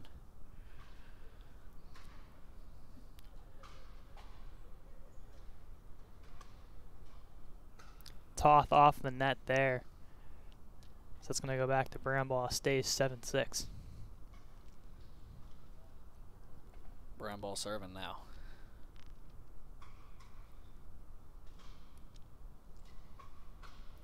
beautiful spike there by Toth. No Yeah. chance Bramball got that one. Absolutely. He just put that ball up a little too high right in the Toff's wheelhouse, and he just said, I'm just going to tuck this the other way. A lot of back and forth action, switching serves almost every other play now between these two. Bramball diving to his feet, but hits that one off the net. That's going to tie this one up. And now we do have a tie 7-7 game. Remember, folks, it is first to 11, win by 2, so both players now in a pretty decent scoring position as serve once again returns to RMU. Much to your point, Caden, it seems like neither player can get more than a point or two now before having to switch serves again.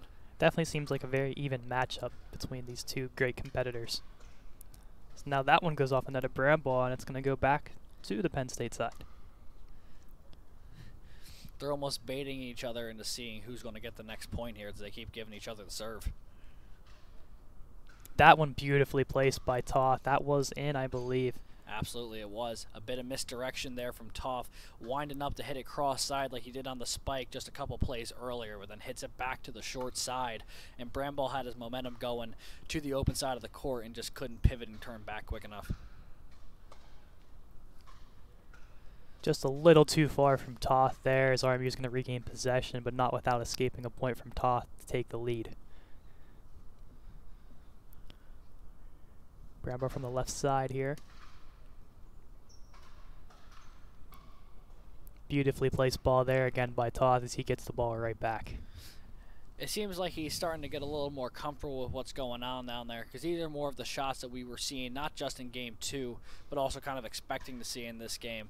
I think Bramball got off to a really hot start and kind of got Toth reeling a little bit. As that one goes off the net, you see Toth trying to open up the court a lot more, hitting in opposite directions almost in every shot, playing towards more the middle to get Bramball to move to either the left or the right side to have that open court for him to take advantage of. Absolutely.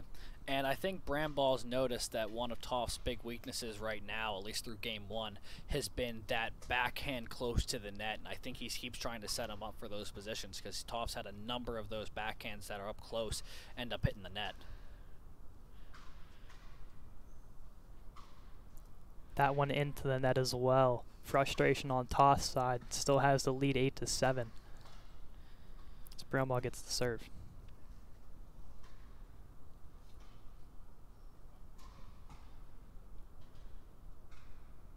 Yeah, nothing he could do about that one. Trying to get back centered in case he went cross-side with it, and Toth once again going for the short side of the court. Really doing a good job of picking sidelines in the direction that Bramball's not moving. Bramball had a little too much on that one. It's going to make that 9-7. And that's probably the first point in at least like 6 or 7 serves here, I think.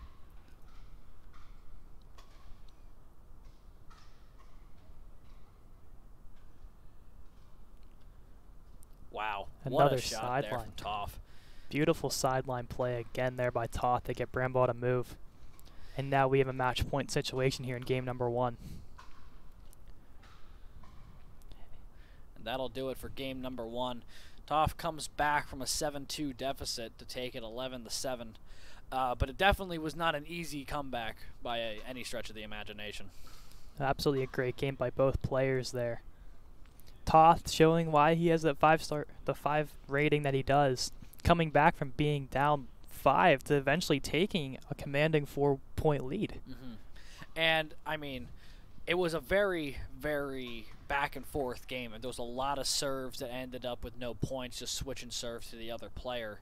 The problem in the second half of that game there was Toth started finding his game, finding it where he could split the court left and right pretty easily, where he couldn't do that earlier. So I think if Bramball is going to take game 2 here, what he's going to need to do is find a way to put Toth back into those positions where he only has one way to go with the ball. Because that was when Bramball was getting the majority of his points early, was when he could see where the next shot was coming from because he had limited Toth's options to just what the one shot was going to be. I'm not sure who called the timeout. It might have been Bramball, but I think the timeout definitely did help out Toth more as Bramball saw the momentum starting to shift and try to regain himself. Mm-hmm. So definitely, unfortunately for him, though, if it was him who called the timeout, it very much went the other way in terms of momentum. And if it was Toth who called the timeout, then all the power to him because he came out looking like a very different player in the second half of that game from the first half. we get set here for game number 2. As in the first singles matchup on court number 3 did go Penn State's way, they now lead overall 9-1. Bramble on the far side, Toth closer to us here. That said, though, we do have a fair bit of spectators in the house here, much like has been said both from the players and John Tucci, who sang the anthem earlier. A lot of family members out here today, because I'm sure for a lot of them, this is probably the first real pickleball action that they've seen their son or daughter in all year.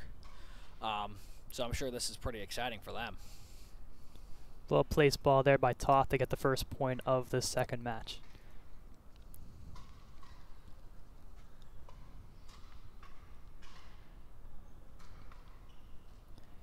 Another great ball there by Toth. Bramble, it was a very low shot. He couldn't get control of that one. That makes it 2-0 here.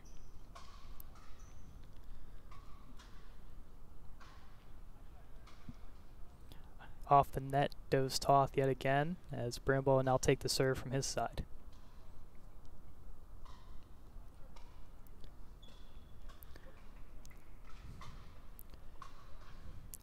Toth picks the corner. Bramble couldn't get there in enough time. It throws that one into the net, as the serve will go back to the Penn State side.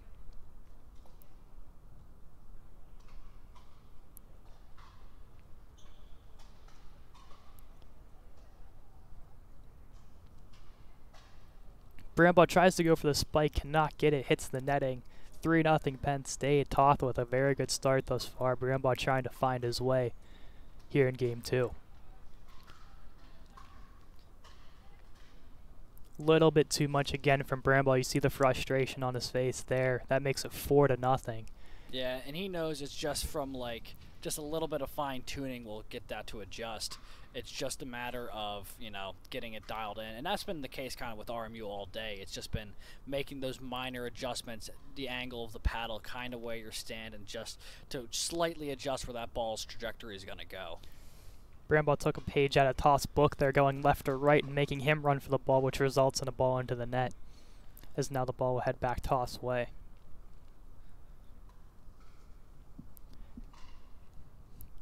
Definitely see Bramble starting to calm down a little bit here, trying to get himself back into a groove. So now he hits that one into the net to make it 5-0 Penn State. As Bramble does call a timeout. I think a smart move for him there to try to get himself back into his groove. Yeah. I mean, it was a little bit questionable at the end of the when it was happening last game, because he did still have the lead. Granted, points were starting to go Toth's way, but he did still have the lead.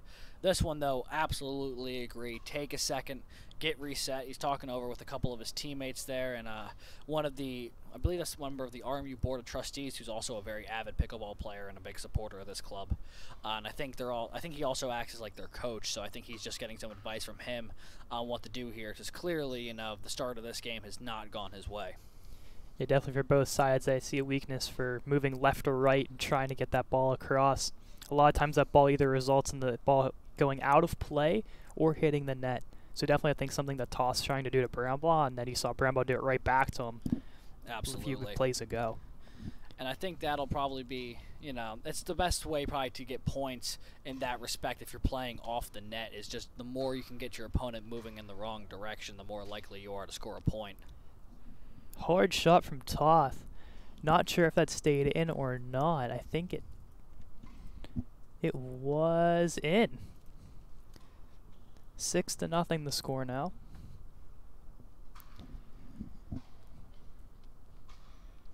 Toth with another beautifully placed shot on the right corner, makes it 7-0.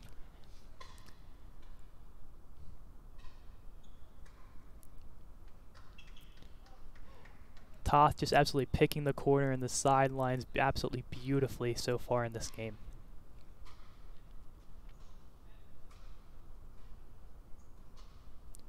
Oh my, what a shot there by Toth. Makes Bramble go one way, hits it off the edge of his paddle against the left sidelines, and Bramble's nowhere near the ball there. Beautifully placed. 8-0 the score now.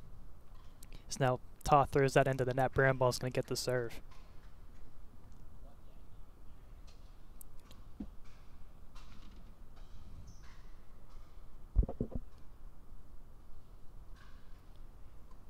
Back and forth it goes. I believe that's a point going to Brambaugh's way, 8-1. Great job for Brambaugh to get him moving left or right. And a misplay off the paddle of Toth.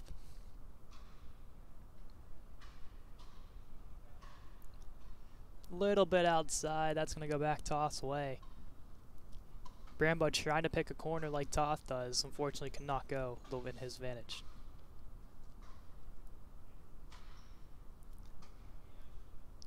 Not sure. It did stay in. Wow, off the left corner. Not much room to work with as it bounced right in the inside. 9-1 for Toth.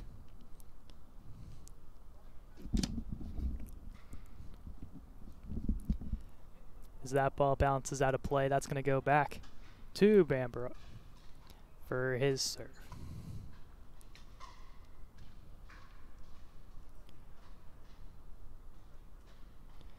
Out of play that one goes.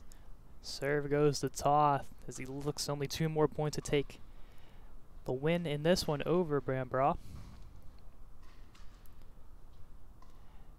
Bamborough played a little bit too close there. Toth takes advantage, and now it is a match point, 10-1.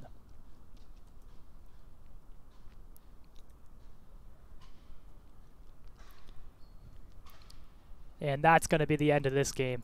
Bamborough right there, just couldn't get the paddle on it. Toth takes it 11-1. Absolutely great game. Much closer in game number 1. Toth figured his game out, and Bamborough just couldn't keep up. Overall, great effort by both players. As we see Penn State now take a 10-1 lead. Thus far, 8-1 in doubles, and now 2-0 in singles. As we get ready for our next matchup, Nate Schweitzer and Nico Ortiz will be coming shortly here on our first number court. Courts 2 and 3 are still going. Play Eric Schwartzmeimer and Sankir Ramesh on court 2. Not sure who's playing on court number 3. I cannot tell either. My guess might be Dean Proctor and Andrew Parker. But that said, though, I'm not entirely sure.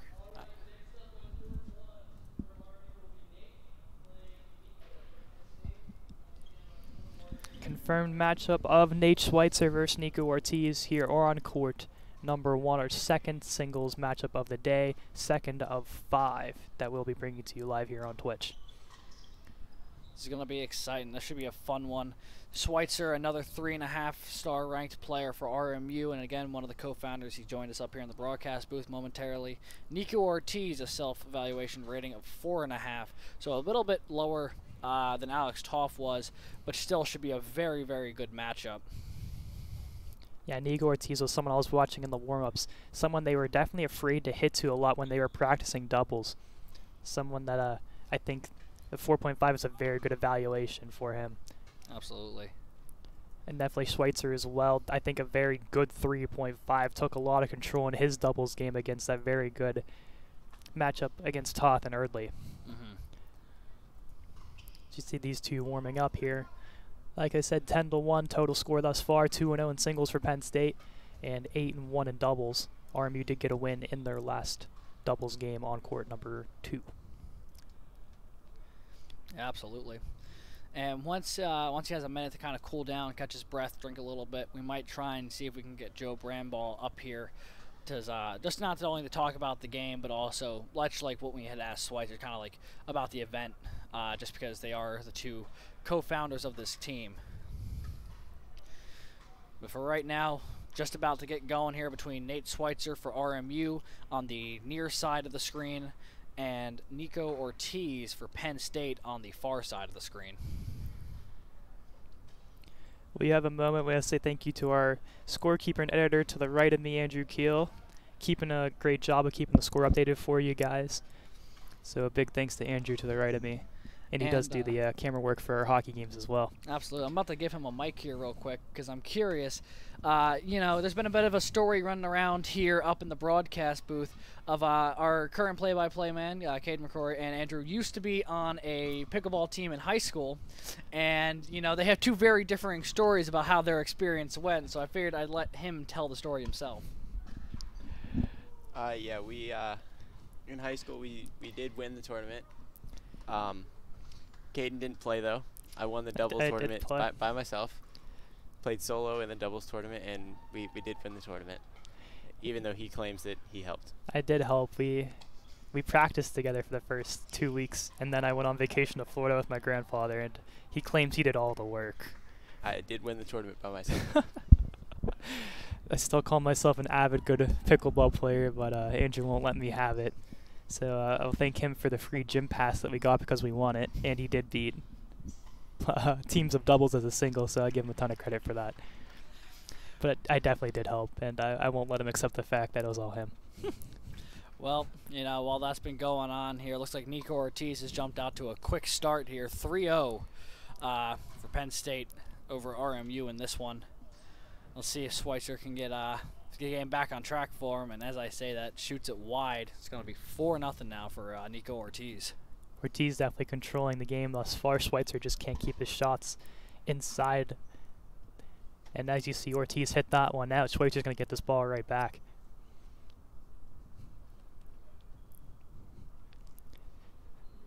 Schweitzer with the serve now.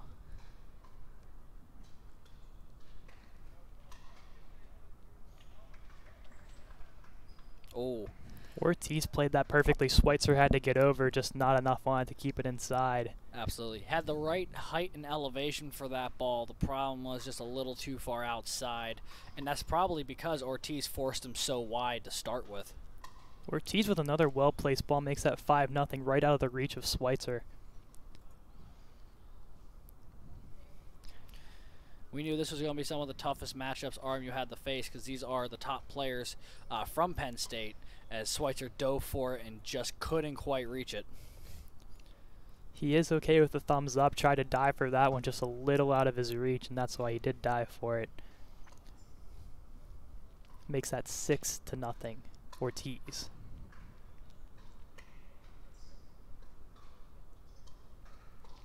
Another ball just out of his reach, going to make it 7-0.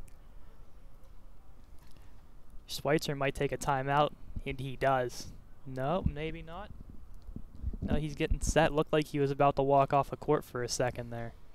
I think he just needed a second to clear his head, and I think that paid off well as he nearly sent Ortiz diving headfirst into the net, and it looks like Schweitzer will regain possession of the serve here. Good play by Schweitzer to get Ortiz moving. Almost a dangerous play, though, as Ortiz almost lost his footing. Yeah. And in a game as high-paced as singles pickleball, I would expect that to happen from time to time because there's so much court to cover when you're by yourself, where sometimes you just need to reach out for it and you can end up on the hardwood.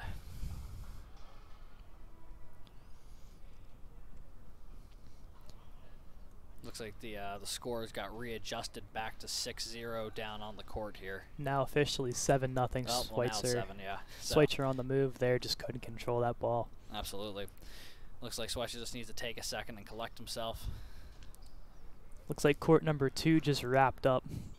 We'll get an official word that on shortly on who was the victorious member on that one. Absolutely. So, I'm going to leave you all in the hands of our wonderful play-by-play man, Caden here. I'm going to run down there to see if I can find out some of the official scores from the other doubles games that were not on stream here, because I'm sure some folks would like to hear, if they're watching but couldn't see their player compete, how they may have fared today. So I'll see if I can collect those from the doubles matches earlier today, and I will be back momentarily. So we see Schweitzer with a low shot there.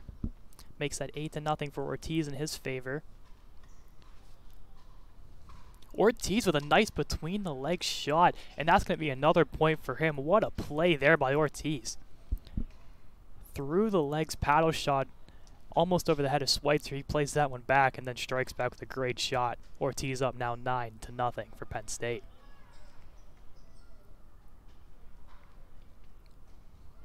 Ortiz picking the corner. Great play to get Schweitzer moving there from his right to left. Could not get that one. That's going to make it 10-0 here for a match point.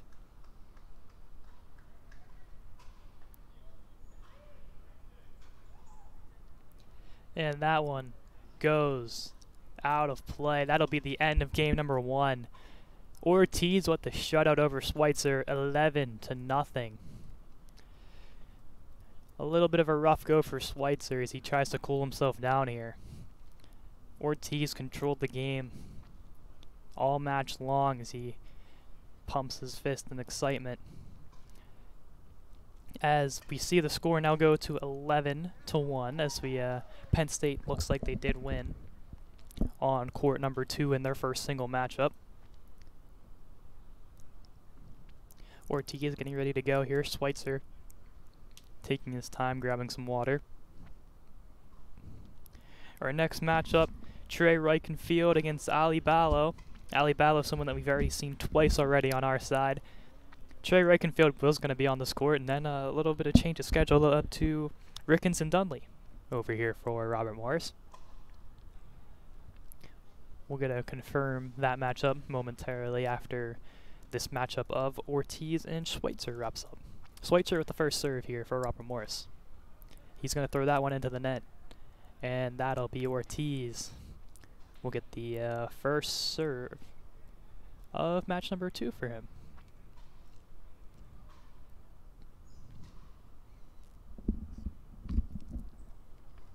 He's going to throw that one into the net, and we're going to stay scoreless here through 2 serves, each going respectively each way, as serve number 2 here for Schweitzer.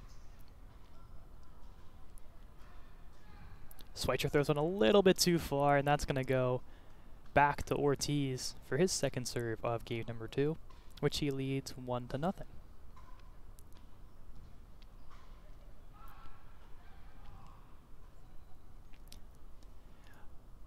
Misplay there by Schweitzer, throws that one into the net, officially 1-0 for Ortiz. He looks to get going here after shutting him out 11-0 in game number 1.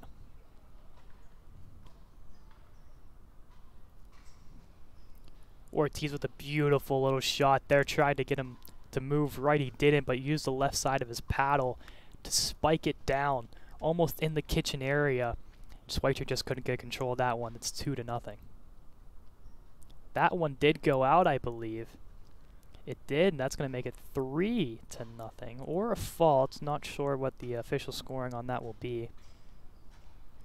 Ortiz kept that one alive. Great play by him. Great movement there, but unfortunately can't get the break on that one, as that's going to go back Schweitzer's way.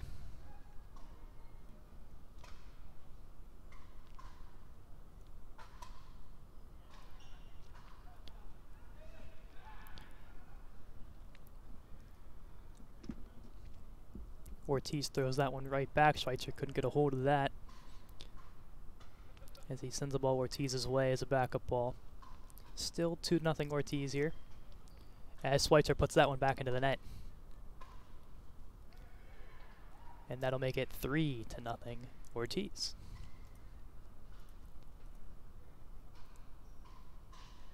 Just a little bit too far. Schweitzer tried to go on the backhand. That's going to make it 4-0.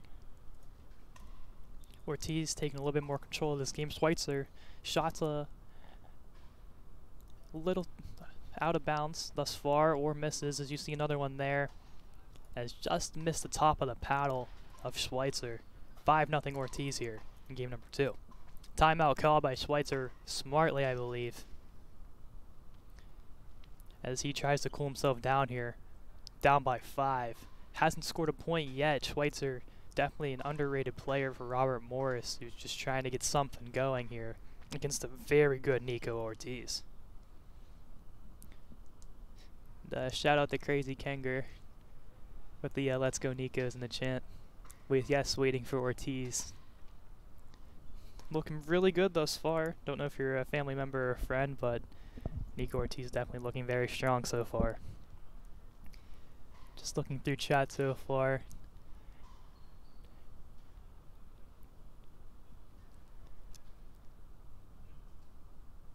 See the thumbs up in the chat, thank you.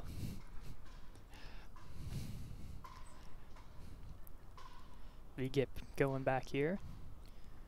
Ortiz with a soft little play there. That's going to make it 6-0.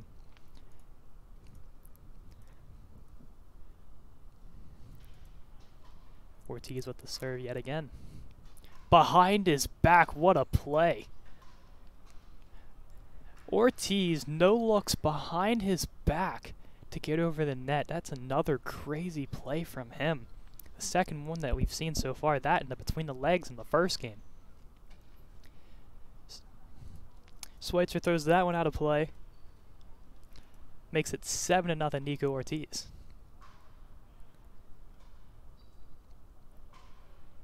Schweitzer with a good spike there. Tries to go for it again. Ortiz got Schweitzer driving. Great play there by Schweitzer to get back up. Tries to dive yet again, but that one's going to go into the net. Great overall volley back and forth between the two men, Ortiz and Schweitzer. Ortiz comes out on top there with a 9-0 lead.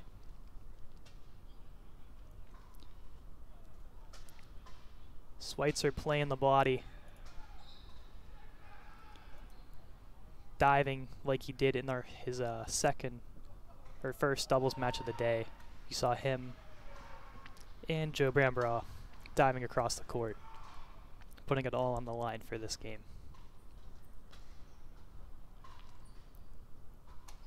Ortiz, beautiful shot there. That was going out of bounds, but instead takes the shot himself and puts that one to the left corner.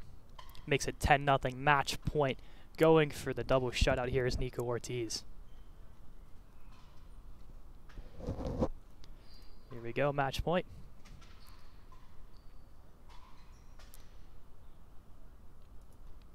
That one, I believe, did get out of play. Ortiz looks up and goes, can't blame him on that one. Schweitzer with the serve. Hits the net there. It's going to go back to Ortiz for another match point situation. Love the shoe choice here from Ortiz, the purple New Balances. That one goes off the net. It's going to go back to Schweitzer's serve.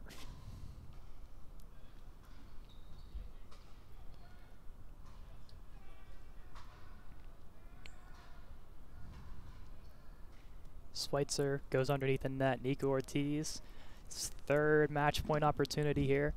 Let's see if he can capitalize on it. And that one goes out of play, and that's going to be the end of this one. Nico Ortiz with a shutout in both games, 11-0, 22-0 sweep over Nate Schweitzer. Schweitzer put up a great match there. Ortiz just too much to handle. Overall, great game by both sides as Penn State 5-0 on the court in front of us. And now it makes it 12-1 overall. 8-1 in doubles. And 4-0 in the singles matchup. We'll get official word here momentarily on our third matchup of the day here on the singles side of things.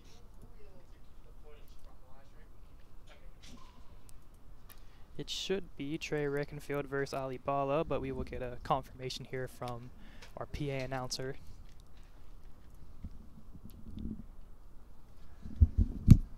Okay. Well, I have returned with the scores from the earlier games, but before we get to that, we have with us now Joe Bramball, the other co-founder of RMU Pickleball. We had Nate Schweitzer up here a little bit earlier in the broadcast. Now we've got Joe. So, first off, had a tough series there with in the singles match against Alex Toth. Kind of walk us through how that series went for you.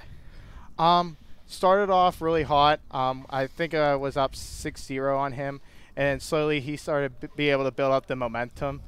I assume he was able to find a flaw in my game, was able to keep picking at it. The first series, though, we kept it pretty close. We kept it pretty long. It was going back and forth, but he was just able to just keep the pressure on me, which ended up pushing me back down, and he was just able to take over the game from there. Yeah, I mean, it was definitely a fun one to watch, especially in that opening set as you guys were trading who had the serve. There would be long stretches of time where you guys kept giving the serve back to one another.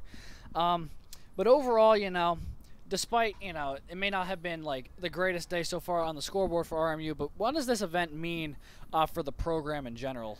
Oh, it means so much. Just seeing like the people who have attended this match, from pro players to high school leaders in the gym department.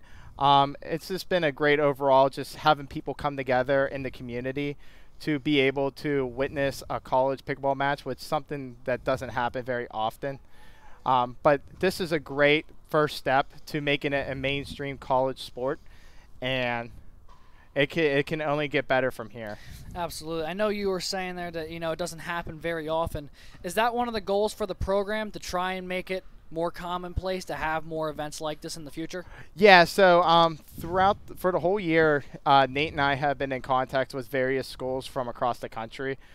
The closest one right now is Penn State, but we have gotten in contact with West Virginia University and Ohio State, and we're looking up to plan some matches against them as well, and trying to get together a college pickleball tournament between all the schools that we have came in contact to be able to come and play.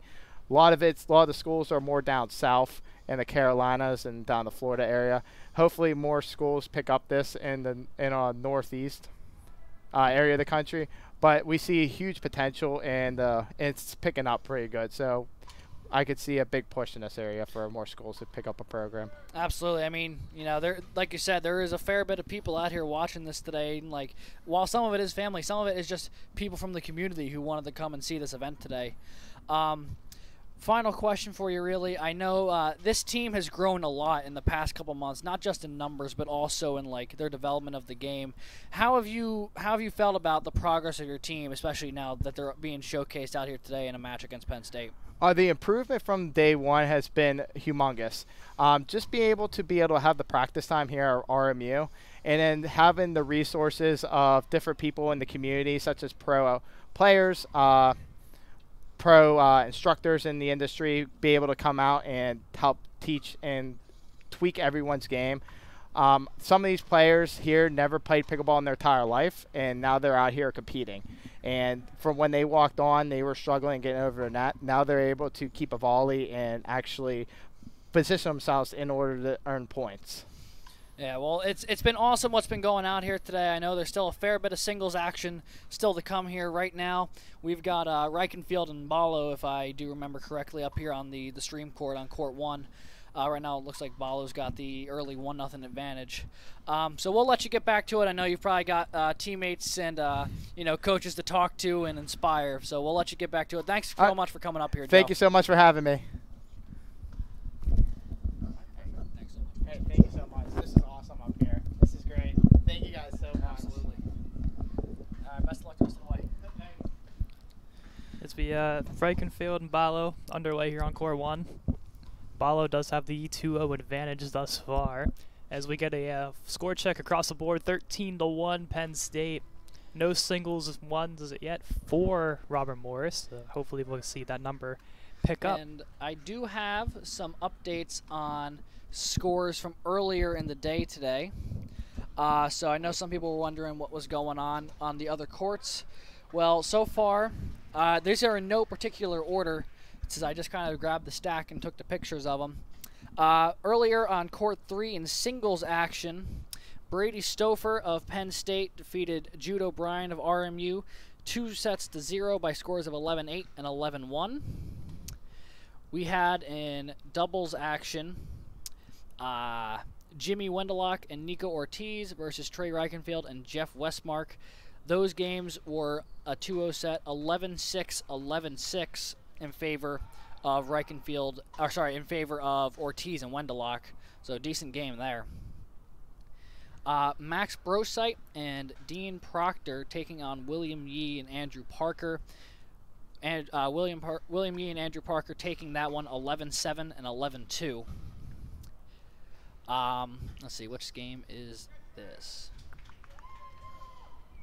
That was the game we saw earlier. That was Schwartzmeyer and Zhang versus Ballo and Stouffer, the first one we had here on the stream. We have Bryce Kirk and Jude O'Brien for RMU against Nico Ortiz and Jimmy Wendelock earlier. Nico and Jimmy took that one 11-2, 11-2. Where is this game taking place? So I cannot find where. Oh, right. They said one of the partners weren't here today. So I'm just having the toughest time figuring out which game this was. Aaron Fryer and James Bonacci for RMU against Sankar Ramesh and what looks like Daniel. see him anywhere on the schedule here. Well, Sankar and Daniel for Penn State went 11-1, 11-0 over James Bonacci and Aaron Fryer.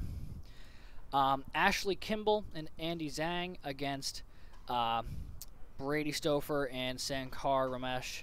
11-7, 11-0 in favor of Brady and Sankar.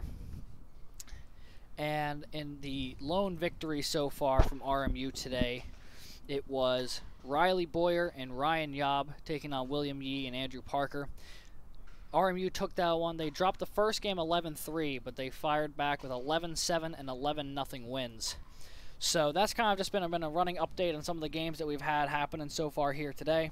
Obviously, Penn State with a pretty significant lead at this point in time. But I know while the athletes down there may want to be winning more, I think for the program as a whole, this event was less for the scoreboard results and more of just seeing the amount of people who came out here to support this kind of event. Oh, absolutely. You can tell just by the crowd that we do have today, and also hearing from Joe and Nate when they were up here talking to us, how excited they are and how excited everybody on this court is to be here, and how much it has grown from the day one, the progression everyone has had. So definitely I think pickleball is a growing sport, because when we played in high school, it's like, what is this? And then eventually now we see it as a collegiate level sport, and everyone's starting to kind of be like, oh, I know what pickleball is, or oh, I play pickleball. So and definitely that probably is even huge more recent progress. Development from just a couple of years ago. Because back when I was in high school, I've got a couple of years on you here, Caden. No one had ever mentioned the sport. I had never heard of it till I came out here. And granted, I'm not necessarily from the Pittsburgh area here where the college is located. I'm from southern New Jersey. But still, it's a quickly growing sport because it's taken hold on RMU in a big way, from just having a couple members at the start of the year to now at least over 15, and they're putting together collegiate events like this. Definitely it's overall amazing what they've been able to do just from the beginning of September, and now in November here, seeing this finally happen, where they're playing such a big and great school that you can see in pickleball just from our matchups alone, Penn State. And they're also talking with teams like West Virginia, Ohio State, North Carolina State. Like, those are some big name schools and some big time programs, and RMU is going to be joining that list. Absolutely. Meanwhile, back on the action here between Reichenfield and Ballo. It looks like Ballo's taken a 6-3 advantage here, and to my understanding, this is the opening set of this game, correct? This is the opening set. Okay. So 6-3 here in game one for this singles matchup. From what I've seen, it looks like Reichenfield's been hanging in there pretty good with someone who can serve as well as Ballo, but we've seen how momentum-based, not just Penn State has been, but this player in particular for Penn State, Ballo's been super hot and cold from his earlier doubles matches we've seen of him. Great shot there by Reichenfield as he hits the corner there on Ballo. Makes that 6-5, not only a one possession game. Ballo with a nice, generous tap of the paddle there, saying great shot. You love to see the sportsmanship he's shown throughout the 3 matches we've seen him so far. Definitely an overall team player and respects everyone on this court. Absolutely. This is a really, really good battle going on between these two, and that one is sent wide by Ballo, which, was it Reichenfield's serve? Because if that's the case, he'd have the lead here. It is now a serve. Okay. I believe Ballo had the last serve on that one, but no, sorry, my mistake. It was. It's now 7-6 Reichenfield. All right. So that's a 4-point swing here from Reichenfield. He was down 6-3 a little bit earlier. Unfortunately for him, though, now the serve is back toward Ballo's side of the court. Ballo flipping the hat around, trying to get serious here. He's like Ash Ketchum out there. Anytime you turn the hat backward trying to catch a Pokemon, you know it was serious. Think of it more as like when you're playing a video game and you're leaning back and you're down, so you lean forward a little bit and you're like, all right, now it's time. People joke that that's not a real thing, but I guarantee really you is. from the experience I have had playing games like Super Smash Bros. With my friends, the moment you lose that first stock, man, you start leaning forward in that chair a little bit. You're like, nope, not having this. And it's a very similar case here with what we were just seeing from Ballo. That said, though, there's a timeout on the court. Both players getting a little bit of liquids back in them for what should be a very compelling back half to this game with the score so tight. 13-1 overall. Looking up at our scoreboard here, just about about 10 to 12 matches here to play. Yeah, a little between past the courts. halfway mark in this event, although that was from the doubles ones, and these singles ones looks like they're moving fairly quickly. So we, I believe court number 2 just wrapped up. Court 3 is on Ashley Kimball for RMU against William Yee is the battle going on right now. Absolutely. And we'll find out who's coming on court 2 here momentarily. To my understanding, we think it would probably be Dylan Dunleavy versus Andrew Parker, but we'll be waiting for confirmation on that from the PA system. As we see Ballo and Reichenfield get back underway here. 7-6 advantage for Robert Morris right now. That'll be Reichenfield. Ballo tries to go between the legs, just missed that one. Beautiful opportunity, but just couldn't get the ball elevated. Ballo's shown a lot of skill here over the course of the games. We have seen him in 2 doubles matches, and this is his first time we've seen him solo.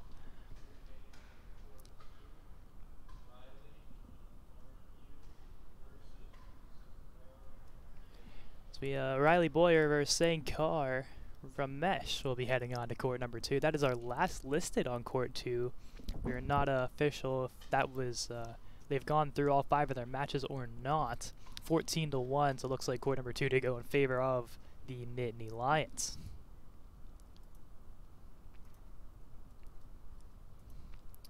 Ballo gets a point there, 8-7. His serve down by 1 is Penn State. Great shot there, Trey Reichenfield going across the court. Fires that one on the left side. And it'll be his ball right back. Great job by Robert Morris. Ballo with a great job getting him go right to left there. Ballo's going to get that ball right back. Reichenfeld and Ballo trading jabs back and forth with beautiful cross shots. Not enough on Reichenfeld in that one. That's going to be tied 8-8. A very close contested matchup here on court number 1. Match number 3 of our solo event here. Robert Morris versus Penn State Pickleball. Reichenfield with a double bounce. That's going to go his way. The ball is going to come back on the Robert Morris side of things. Reichenfield here with the serve. Gets Ballo to miss on that one. It's going to go 9-8 Robert Morris. Ballo getting low on his shots here, trying to fix that on his end. Reichenfield really real close to the promised land here now for game 1. That said, though, beautiful spike I really there. need to stop saying things about our team when they start doing well, because the moment I start mentioning anything about RMU, you know, Penn State has this uncanny ability to strike right back. That said, though, now with the serve swinging to Penn State's side, we'll see if RMU can retain the serve here, and right as I'm trying to prophesize it, it happens. So what I'm saying, shot. I think, is that I need to stop talking during the game. Reichenfield picked the corner yet again. His serve now on his side. 2 more to lead the victory, plus have to win by 2. Yeah, that's an important caveat in a game this close. Great volley between the two. Reichenfield tried to keep that one alive. Falls to the ground. Disappointment there. Yeah. So close. Heartbreaking for Reichenfield, because if he got that to stay in, he absolutely would have been into a game point situation there. Ballo tries to pick the corner. That one's outside. Reichenfield points to the side emotionally. Something I think they might have practiced is to try to catch the attention, saying, hey, that's outside, that's outside. The more you gesture, the more people will believe you, whether it is or not. Although, to be fair, from what we've seen, at least here on Court 1, every time it's been called outside, it looks like it's been legitimately outside. Reichenfield with a game point situation hits that one off the net. That'll be a fault. And looks like Ballo will have a chance to fight his way back into this one here. That was a really cool shot there from Reichenfield taking game 1. He kind of got under that ball, and instead of hitting it, he more just kind of sliced it up and over the net. He's some beautiful shots thus far by himself. 10-8 as Reichenfield tries to get a. Was that not a point for Reichenfield? It was a Ballo serve. Oh. And that is game point. You can see the emotion there from Reichenfield.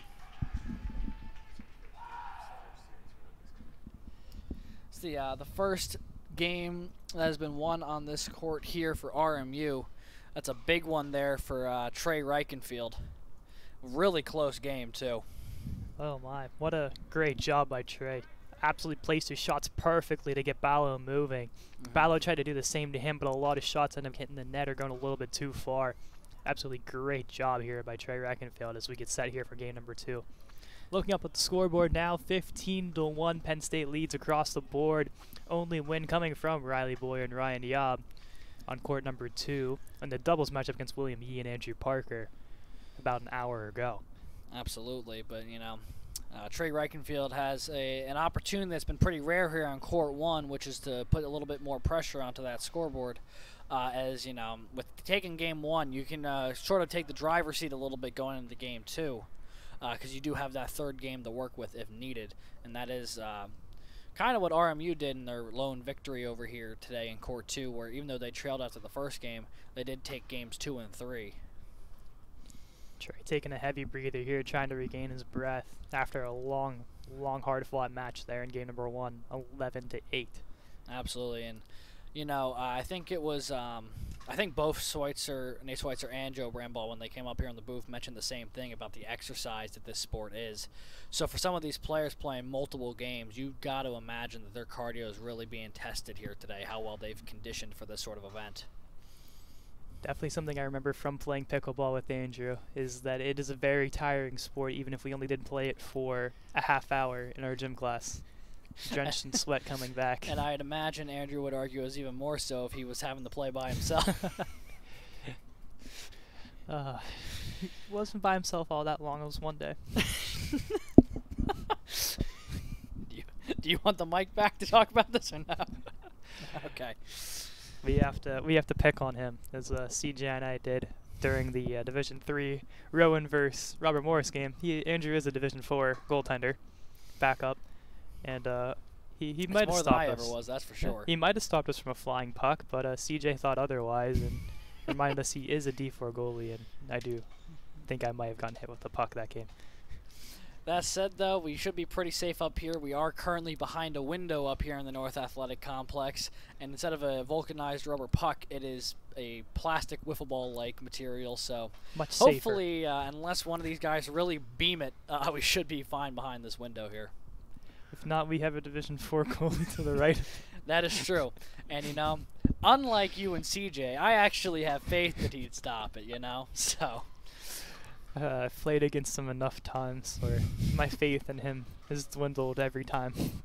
Oh, a wild volley there between Reichenfield and Ballo. They were both getting really up there in height. They started like jumping off the ground to play that one. I hope when Andrew does have the opportunity to commentate a game eventually, he does take shots at me like I do at him. I have no doubt he will. I'm sure, as much as he said that he doesn't need the mic at the moment, if I were to give it to him, it would just be back and forth. 2-0 the score here in favor of Ballo on court 1, game number 2.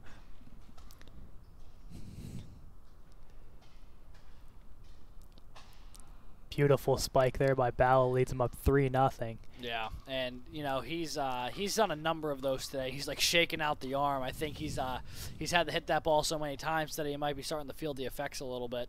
Definitely a little sore. This is his third time we've seen him already. He might have had another game or two on another court. Trying to take a look over the schedule here. I don't believe so. I think this should be his third and final game, at least the third and final one that's scheduled. But still, 3 games of pickleball in a couple hours is a lot. Great job by Reichenfield to keep that one in, but then Ballo takes that serve, and Reichenfield just couldn't get back to his feet in time. It's now 4-0 in favor of Ballo. Yeah, and that's just, you know, the way pickleball goes, any sort of these racket sports where it's real easy to get someone going one way and then send it the other way. Meanwhile, Ballo nearly took out the ball basket there in between courts 1 and 2, charging in to try and play that ball. Reichenfield just missed on that one. Tried to just go over the net and try to get it bounced in the kitchen, as you saw that Ballo was far away from there and had a steam going in. Reichenfield tries to play that just a little outside. Absolutely. If they were playing on the the club basketball court that would have been in, but for the pickleball court that's set up here, just a little high and wide.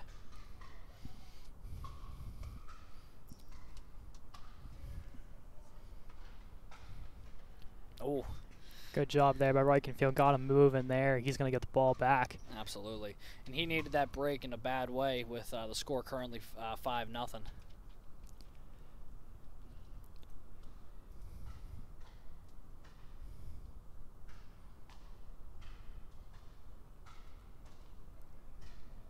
Good volley between the two. Reichenfield just had too much mustard on that one. Yeah, he was looking back corner and just couldn't quite get the ball to come down quick enough.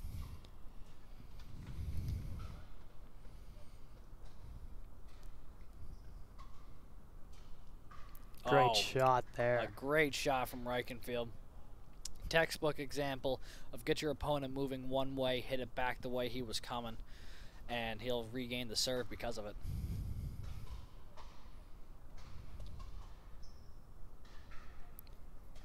Great movement by Reichenfield. Following the ball. Ballow's trying to go every which way with him. As And the ball rolls onto the court, Yeah, it's going to the stop play. ball from court 2 rolled in. I think that's going to call that as a not a stalemate, but I think it's going to null out that rally, which may be good for Reichenfield since he was playing on his heels a little bit, but still impressive nonetheless, keeping with that. Ballow with a beautiful return there. Nothing he can do. He's going to regain the serve here. Still up 5-0. It's been a little bit since we've seen a point from either side. Yeah, Ballow started pretty hot to start this game. I think rattling off 3 or 4 straight points off the opening. But it's been pretty back and forth as far as the serves have been going since. The scoreboard's not going to show it, but that is a point for Penn State. Yeah. Make it 6-0. We've got it right here on the stream. They haven't updated it down on the floor yet.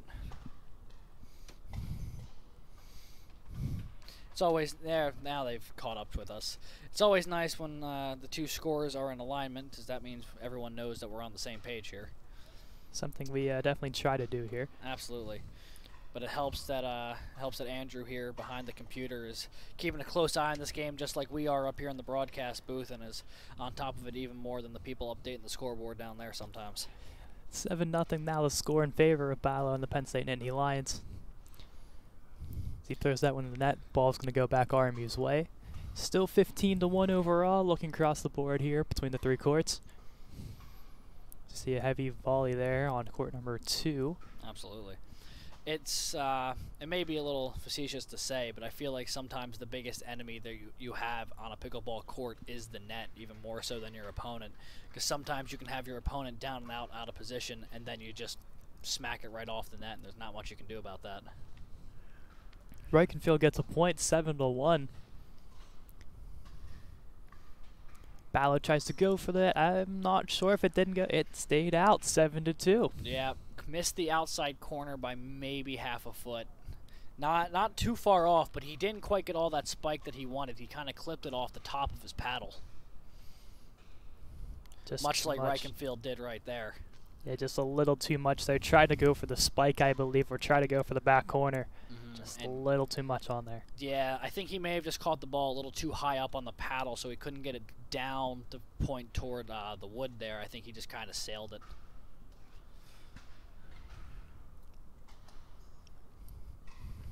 Ballow throws that one into the net. Reichenfield gets the serve back. He's going to call a timeout, Ballow is. Take a quick breather, get a little bit of water. Both benches giving the players a little bit of space here to talk it out. It's been interesting to see, just while this game is usually a singles or a doubles, both teams that have been kind of hanging out by the scoreboard there on the chairs have been really communicative, really talking to each other, trying to like get each other tuned in, which I think is pretty neat considering that it's only like 1 or 2 people playing on a court at the time. Yeah, definitely show that some of the leaders on this team are still taking, you know, a little bit of a leadership role, trying to get their guys ready to go here. Absolutely. It's a team sport. Even if it is only you playing on the court at one time, you have your whole team watching you and supporting you. And it definitely seems like a family type of atmosphere with this pickleball team, even though they may have just only met 2 months ago. Absolutely. Right now, it looks like the Game 1 is currently on timeout. Game 2 has just wrapped up there. The one game that we still have going on at the moment is on court 3, which I believe is Ryan Yaub and Andrew Parker, if I'm not mistaken. I believe so. We are winding down to the final couple of matches here in this match between Penn State and RMU.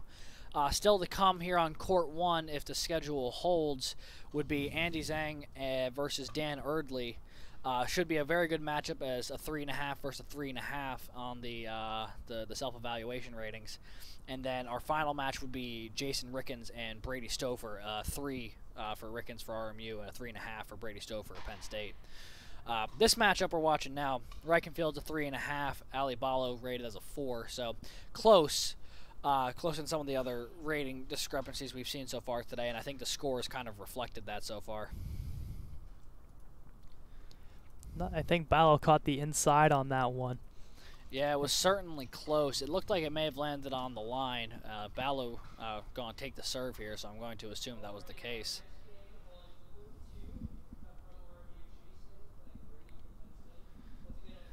So Jason Rickens and Brady Stouffer, as court 2 wrapped up a little bit early, so Jason Rickens and Brady Stouffer are going to go to court 2, so you will not see that on our camera.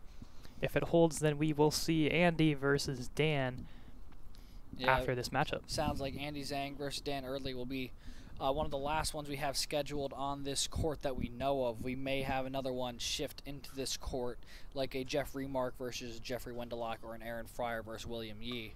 But we'll see. If they've been kind of moving just whatever court frees up, they move to the next matchup that they can.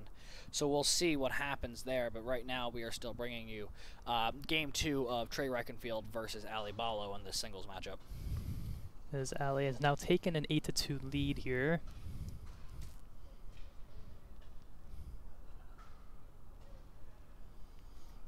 Just a really good job from Ballo there, just doing exactly what he needed to do.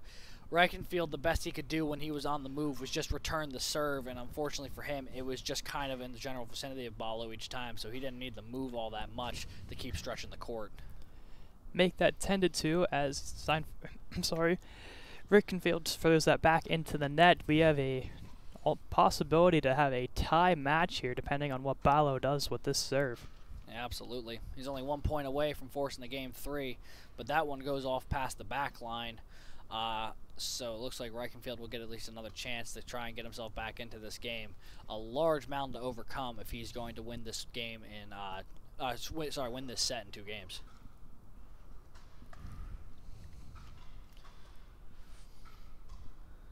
Oh, what a shot. Beautiful job there by Reichenfield trying to pick the left side corner there. And did so with absolute precision.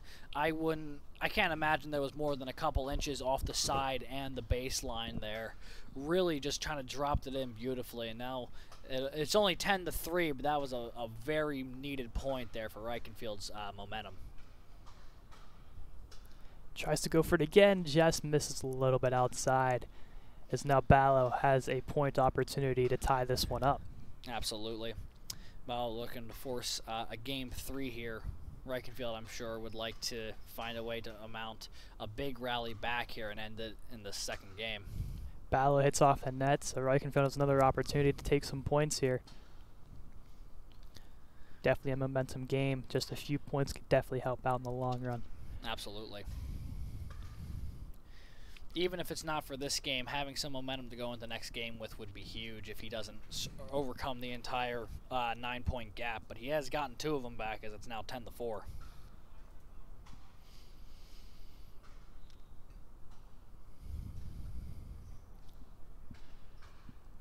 Oh, beautiful great job. Shot there from Ballo. Reichenfield had him right where he wanted to, but Ballo with a nice paddle movement there gets him on the right side running, and there's no way that Reichenfield would have got that one. Absolutely. Even though Reichenfield was moving toward that ball when Ballo hit it, he was still on the left side of the court, and just there was no way he was going to cover all the way to the right side baseline. Oh. Just a little outside there, and Ballo's going to take game 2. I don't exactly. A lot of these players at the end of a game will kind of touch paddles and a sign of respect for each other. Ballo there flipped the paddle around and he clinked handles with Reichenfield, so I'm not entirely sure if that means something different or not, but I think it was definitely maybe him just trying to mess around with them a little bit. You saw those two laughing a bit while they're on the court, definitely having a good time. absolutely. You definitely see Ballo having a lot of fun, a lot of respect for his opponent always, that we saw in the first two matches. Definitely very competitive as we are going to a game-deciding sudden death game 3 between Jay Reichenfield and Ali Ballo. Reichenfield took game 1 11-8. Ballo took game 2, what was it?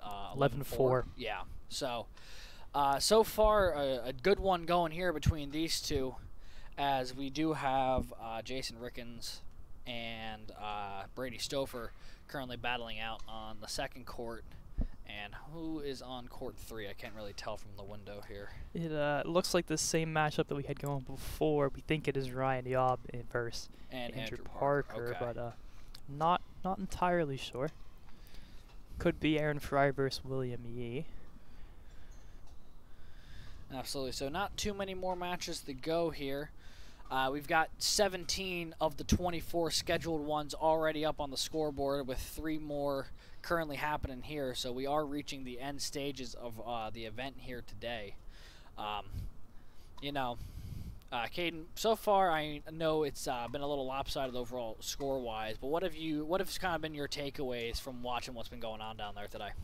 I think RMU's definitely impressed. I think Penn State never took them lightly, which is why I think the scores are so lopsided, but I think they've definitely put up a good fight in all of their matches. You saw in the doubles matches where you can go guys like Joe Barbara and Nate Schweitzer, their matchup, they went up against a 5 and a 4-star rating, I believe, Yep. and they held their own against them.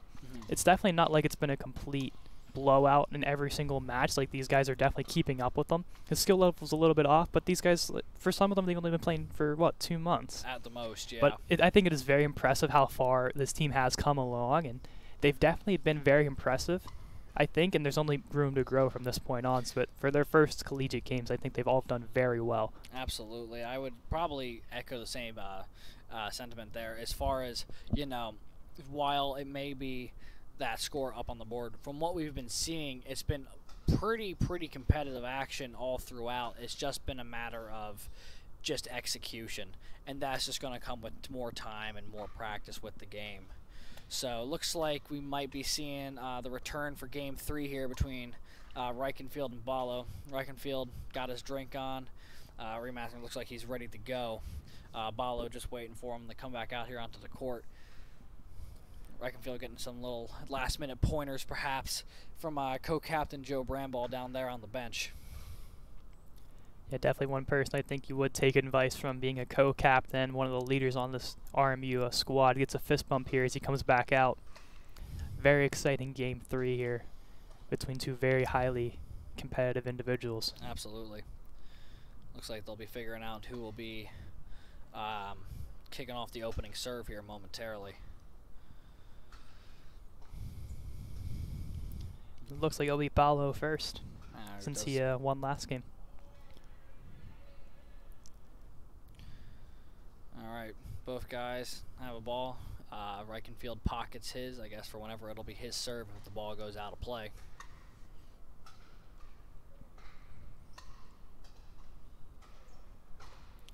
Ballo with a beautiful spike there. Reichenfield on his backhand trying to get him moving. Absolutely, and Reichenfield did a good job trying to force Ballo out of position, because he had the jump to get that spike, but it was just within the wheelhouse with Ballo leaving the ground that he could hammer it home. Reichenfield with the attempted spike there, just a little low there, hits the netting. 2-0 Ballo. He's up to a very early lead. Yes, he is. And we'll see if he'll extend it here with this one, or if Reichenfield will reclaim possession of the serve, as Reichenfield goes with his own spike there, getting a little bit of payback for that first point of the game. Something he was trying to work on, you saw with that last serve that Ballo gave to him, was trying to get that spike going. Something maybe that he got a word from Vice from Brambaugh. Absolutely, that has been a bit of a trend here that we've seen as this game has developed. Oh, what a shot from Trey Reichenfield. I tell you what, of any RMU player we've seen so far out here today, I think Reichenfield has had the best success today of picking those back corners. Yeah, definitely. His precision has been absolutely on point so far. And against a guy like Ballo, who you know can really good with his movements that you saw in the last game. Reichenfield's done a great job of getting him to miss. As Reichenfield got a point on that last one, ties this one up at 2. Beautiful volley between the two. Reichenfield picks the corner yet again, makes this 3-2. That's a big-time play from Reichenfield, as he was down 2-0 to start this game, but he's rallied back hard with 3 straight points now, and he's retaken the advantage. Just a little too far there, trying to go for the back right corner. Absolutely. Just a little too much. And I'm trying to see, the score marker down there made it 4-2, but I don't believe it's 4-2. I believe it should still be 3-2. Sure enough, as I say, down to 3-2 again.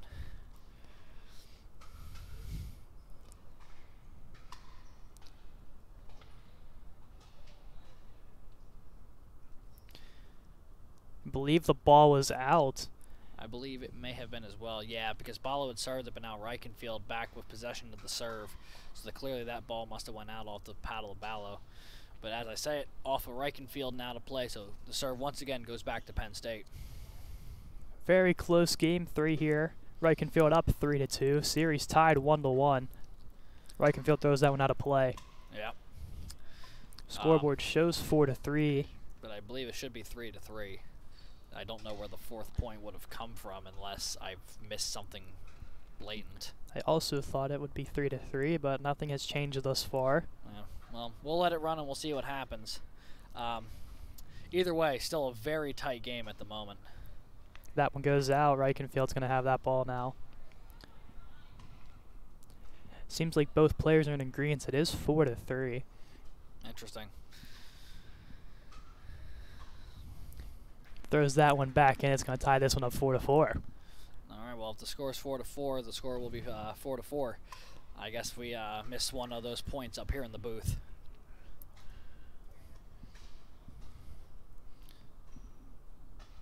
Oh, nice. Back the way he was coming. Reichenfield hits it on the right side. Absolutely. Reichenfield got him moving and then hit it back to the short side. Textbook. We saw Alex Toth and Nico Ortiz do that a little bit for Penn State in those earlier games. And now we see Reichenfield for RMU doing that as well. Really, really close matchup here in Game 3 of what's been a really, really good series. Arguably, probably not arguably, definitely the closest one we've seen on Court 1 on stream so far. Ballo throws that one in. Reichenfield's going to get this ball right back. Still 5-4. Sudden death game 3 here on court number 1 of our 3rd singles matchup of the day.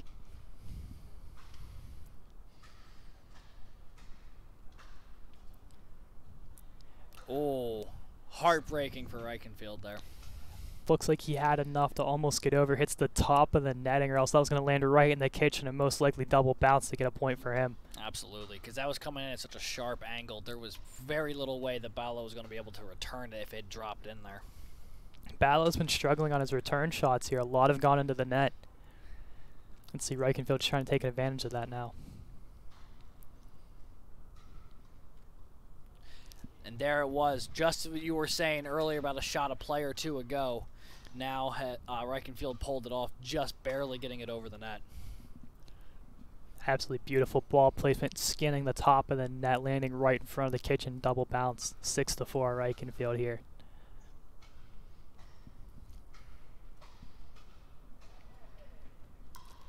That hit the line, I believe. Now it's 7-4 Reichenfield. Smartly lets that one go. That was very close to being in. And that was a really good IQ play there from Reichenfield, because I'm sure a lot of less experienced players would have been so caught up in that furious volley that they were having that he would have tried to return it. That one goes out of play as well. Another very close call. Reichenfield let go. Now it is 8-4. It is. Now, if I was Reichenfield here, you got to make sure you maintain your composure.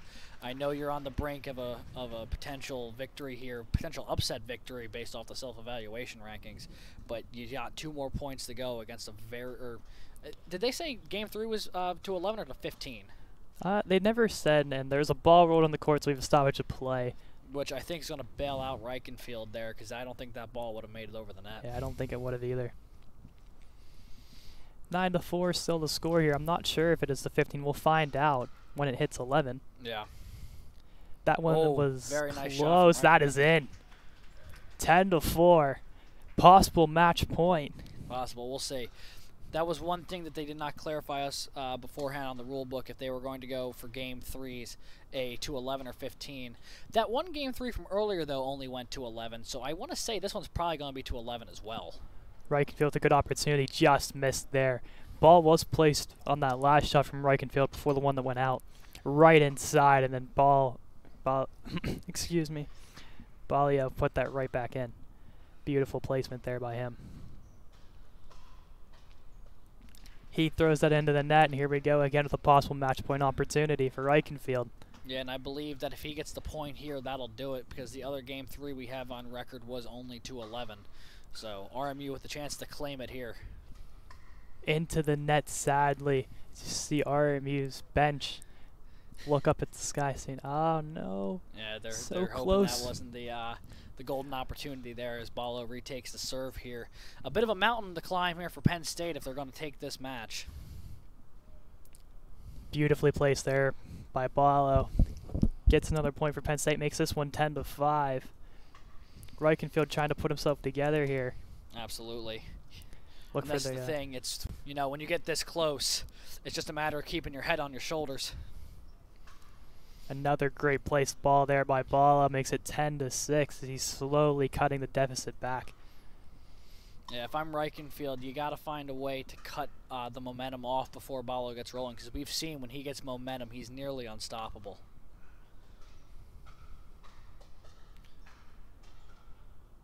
Oh, that one was really close. I don't know if they're going to mark that as a point for Penn State or not. Looking at the official scoring here, it will be a point for Penn State. It looks like Ballo served it, so I guess it should be a point for Penn State there. But he hits it out there. Reichenfield will retake the serve here. He needs 1 point to end it. Currently up 10-7 by our count.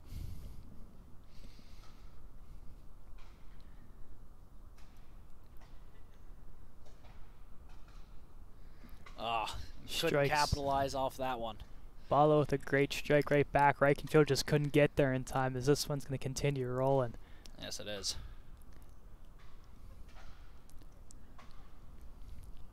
Try to put some curve on that. Now it shows 10-7.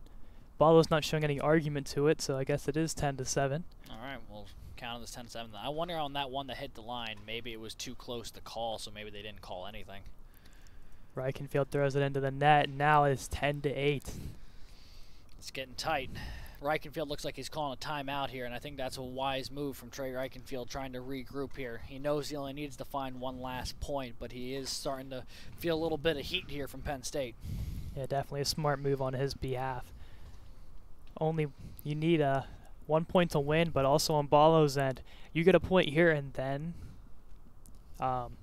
you get him to mess up. I mean, that makes it 10-9. Yeah, and that's not a two-possession game at that point. So yeah, it's getting down to the wire here. Back when it was 10-4, you could think, all right, you had a little bit of room to work with, but it looks like Reichenfield has now burned through that room he had to work with, because he's within. Ballo is once again within striking distance of taking this game 3 here. Yeah, we've seen from Ballo all day though. Someone that's a competitor. He's been all over the court in both doubles and now in singles for the last 3 games. Someone that just has that striking ability. Yeah, of anyone that has come onto this court so far, while we were pointing out how good Ortiz and Toff were with their ball placement, I think just in raw striking power, Ballo has been one of the best we've seen so far here today. Tries to go over top, and that makes it 10-9, and it's a 1-possession game. That was a tough one there for Reichenfield trying to get it over the net. He was real close on top of it. He needed to get a lot of height on it and just couldn't quite do it. And that one's going to tie things up as Ballo gets to the right side.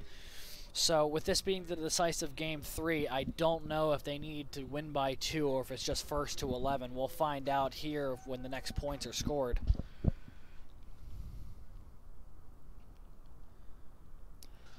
It's 11-10. He's given the serve back, so it must be a win by 2 situation. So now the pressure is on for Trey Reichenfield trying to get himself back into this game after squandering away a pretty significant lead.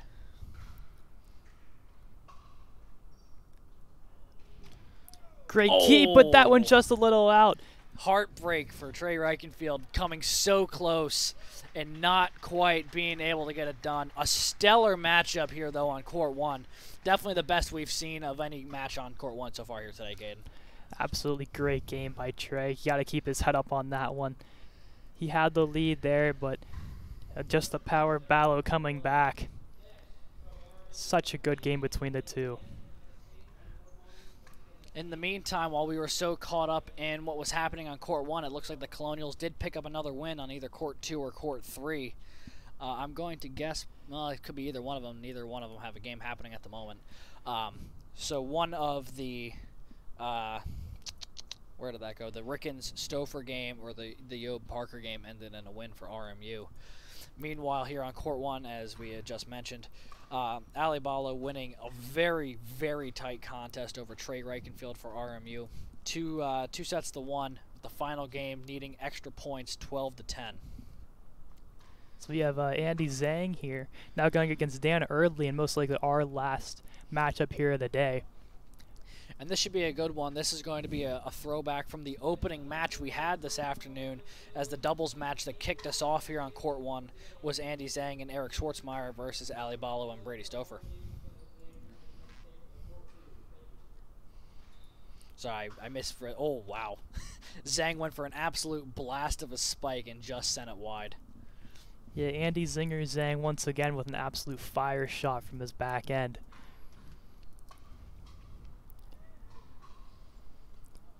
Meanwhile, Erdley will put that one into the net. Game currently tied 1-1. And I tell you what, the points, the moment this game started, were coming fast and furious. Andrew, our technician here, doing a great job keeping up with the action. Zhang throws that one out of play, and then Erdley's going to take the serve here. Still even at 1 apiece.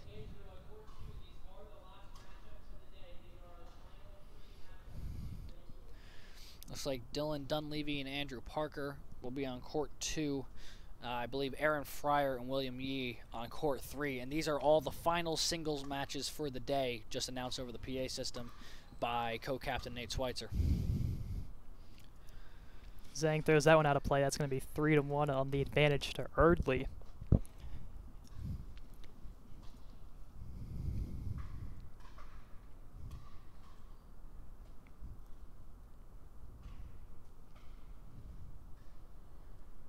Erdley throws that one out of play, and the serve's going to go back to Zhang here. Yeah, Zhang did a really good job there with his ball placement, and Erdley was keeping up for a fair bit and then just did not get a good handle on the decisive one there. Ball's going to go back Erdley's way. Zhang throwing that one into the net.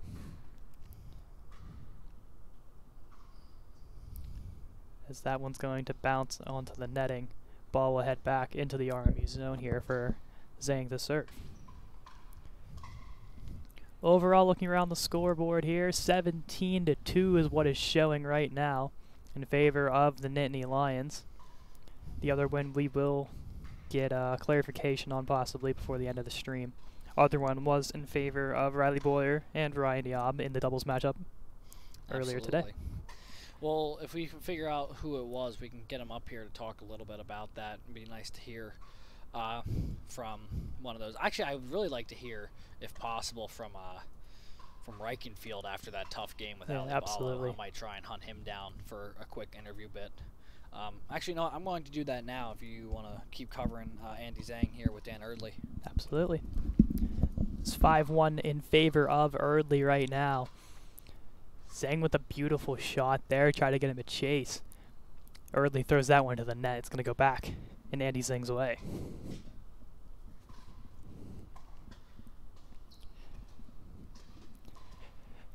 Erdley throws another one into the net, and that'll be a point for Andy Zhang. Makes this one 5-2. Zhang has an absolute zapper of a shot.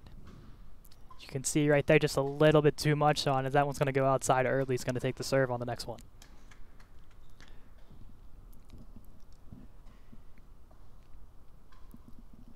Great day of pickleball across the board here from all 3 courts. Robert Morris's first collegiate action against these Nittany Lions. Early with a misplay there. That's going to go back Zhang's way. Still stays 5-2, Penn State.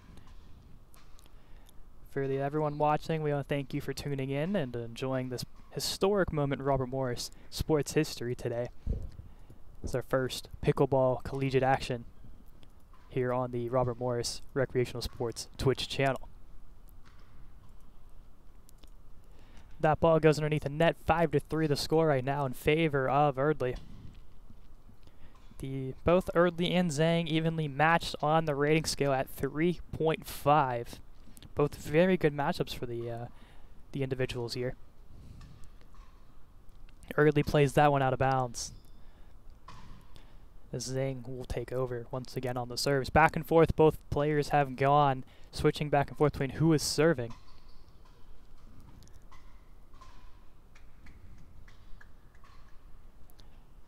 Eardley throws that one into the net. Makes this a one-possession game, 5-4, Penn State.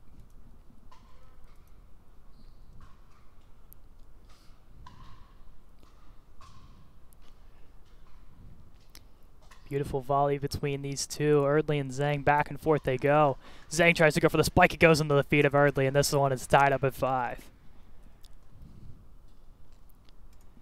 Beautiful play there by Andy Zhang, going for the feet of Dean Eardley. Tie this one up. That one is going to go on the line. That's going to be out. I believe, no, it'll be in favor of Eardley. I guess it was inside. As we reset here, 5 apiece. Zhang throws it into the net. That's going to be 6-5 Penn State. Ball did roll onto the court, but did not affect play.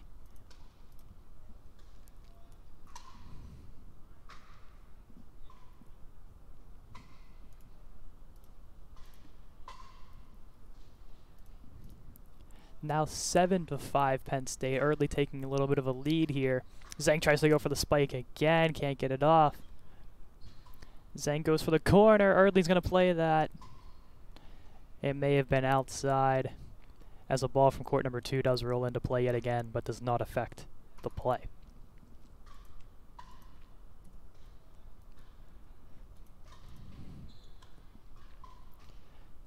We have it at 8-5. They have it at 7-5. We're not sure which one to go off of here. We thought it was a point on their side. Apparently not. Now it shows 8-5. Zhang with the serve. And that is a great play there by Eardley. Pick the corner on Zhang. Regains possession here. Getting a lot closer to a game point situation in game number 1 here on court number 1. Dean Eardley of Penn State versus Andy Zhang of Robert Morris. Tries to go to the corner again, goes Eardley. Cannot get it off. Zhang's going to be going from his left side yet again.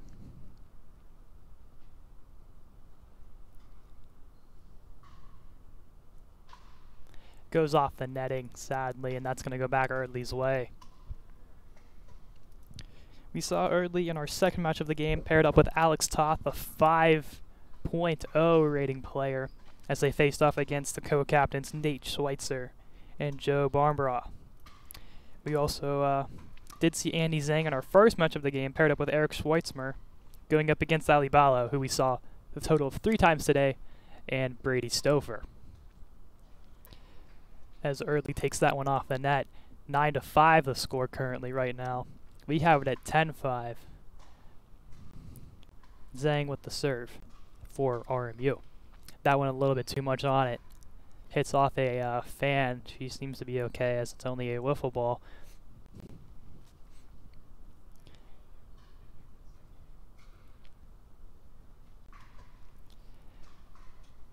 That one goes off the top of the netting. That's going to stay 9-5, or 10-5, my mistake. We have a game point situation in favor of Eardley.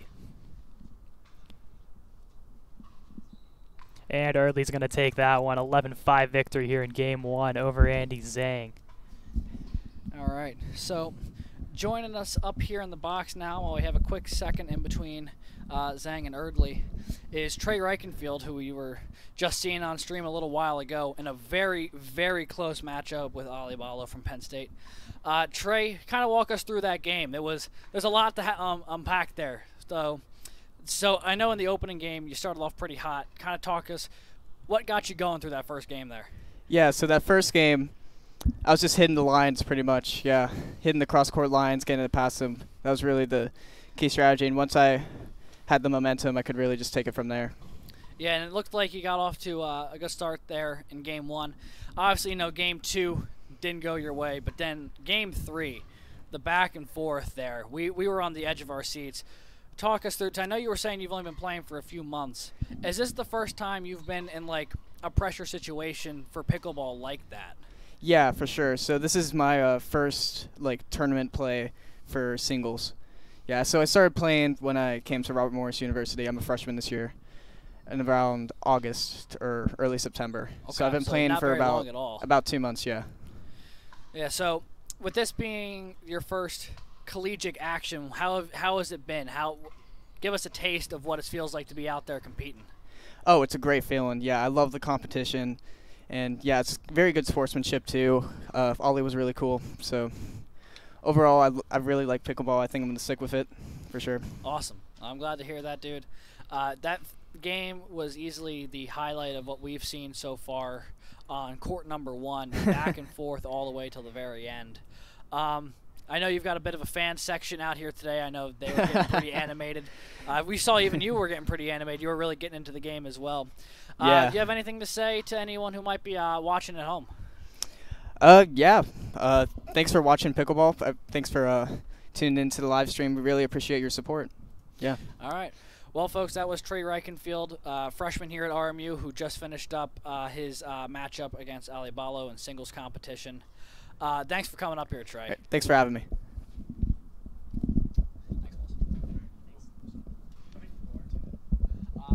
Right now, 10, but we had most of the day anywhere from like 20 to 30. Like during my match, how many? Around like 20 to 25. Yeah. So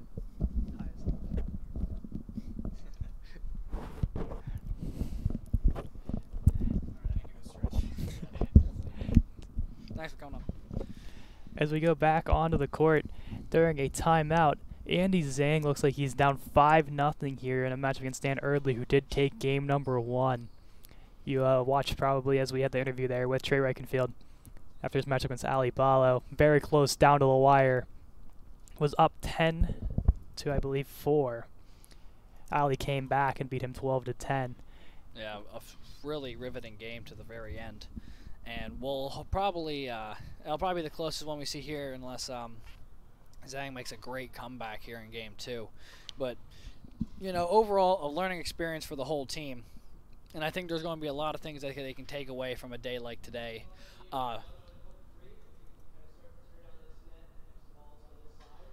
Sorry, now the announcement came over the PA system. The final match on court 3 has concluded between Aaron Fire and William Yee. Not entirely sure the results of that game just yet, but when we know, we can let you know. But they are announcing that they're going to start tearing down that court here. But yeah, okay, and a lot of takeaways I'm sure RMU is going to have from this sort of event today.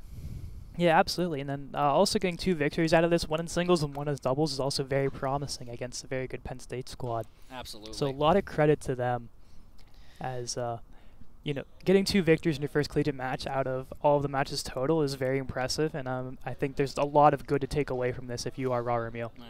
I'm sure if you ask the players, they'd be hoping for a few more here. It looks like Aaron Fire did take down William Yee, which will be RMU's 3rd victory overall for the day.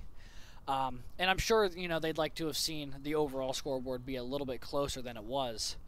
But considering that for many of them, this is the first competitive action they've had outside of competing against each other in practice, there'll be some things they need to improve on. This is a learning experience for most people on this team. No, absolutely. So you see it's 7-1 now. Zhang did get a point off against Erdley. A lot of skill. You saw with Trey Reichenfield during his interview. He said he only started playing pickleball 2 months ago. One of the guys that mentioned in the interview with Joe. And that is very impressive how far he has come along to go up against a guy like Ali Ballo and keep his own for the entire game. Like, that is beyond impressive on his end. And you think if most players on this team can get to that level, how good of a collegiate pickleball team this can be. Yeah, absolutely. You've seen flashes of it. It's just a matter of consistently doing it now, and that's going to come with more time and more practice. Meanwhile, there looks like there's a little bit of a debate down here on court 1 on whether that shot there from Dan Erdley stayed in or not. It was really close, but it looks like they're going to give the serve back to Erdley, who immediately hits it out of play.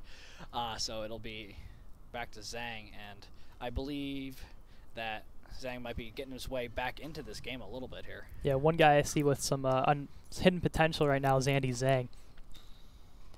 I call him the zinger because you can see on that shot he is a wicked shot. He just needs to get a little bit more control on it. Absolutely. But definitely the power is there and the potential is there. I could definitely see him being one of the powerhouse players going forward on this Colonial squad. Absolutely, especially since, you know, like the co-founders of this team are a little bit older into their collegiate career. I believe Bramball is a junior, and I know for a fact Schweitzer is a senior. So they're going to need people to step up into those sort of marquee roles in future years if this club's going to keep developing. And you'll see guys maybe like a Trey Reichenfield, like an Andy Zhang, guys like that moving into those roles in the future potentially. You saw a good volley right there. Stays 7-3. So they're trying to collect all the balls that have rolled under the bleachers throughout this game. Yeah, that'll be fun for them. I'm sure it'll be a bit of a scavenger hunt when this one's all said and done, trying to find all the balls that got knocked around the North Athletic Complex here today. You saw Zhang hit the spike a few times already against Early. He's starting to find that as one of his power moves. A great redirection there from Erdley. Zhang had the dive to commit to returning that one ball, and then Erdley was just able to tip it the other way back to where Zhang was not going to have a chance to return it.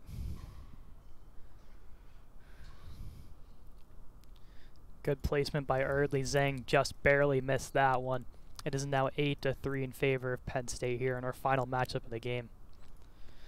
I gotta tell you, I was down on the floor a little bit earlier trying to get Trey Reichenfield up here, where he pointed out that a lot of these guys out here are wearing the new RMU Pickleball jerseys that just came in the other day.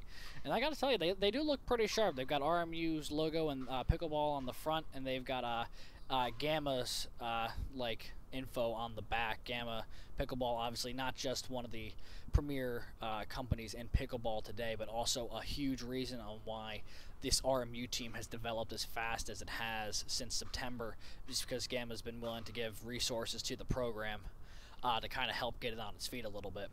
And that'll conclude the last game here on court number 1. Looks like it. Looks like Dan Erdley will take this one 11-3, I believe, unless there's something I'm missing here, but they are writing in the scores. So it looks like 11-3, Dan Erdley over Andy Zhang here in Game 2 of our finals singles set. And that should basically wrap up all the games that are happening today, as there is no other games happening on Court 2 or Court 3. So when the final totals go in, it looks like maybe a couple of these games didn't happen, because I know they said one player didn't show up for Penn State. So I believe the final total might be 3-19 for RMU today. Definitely not the most even result on the scoreboard, but we did see a lot of really good action happening on the court today. Caden, any sort of takeaways from now that we've reached basically the end of our journey here today? Yeah, definitely a great and historic day for Robert Morris sports in general, as the first pickleball game taking place here. And as we listen in here to Nate Schweitzer, the co-captain, giving us a final speech here.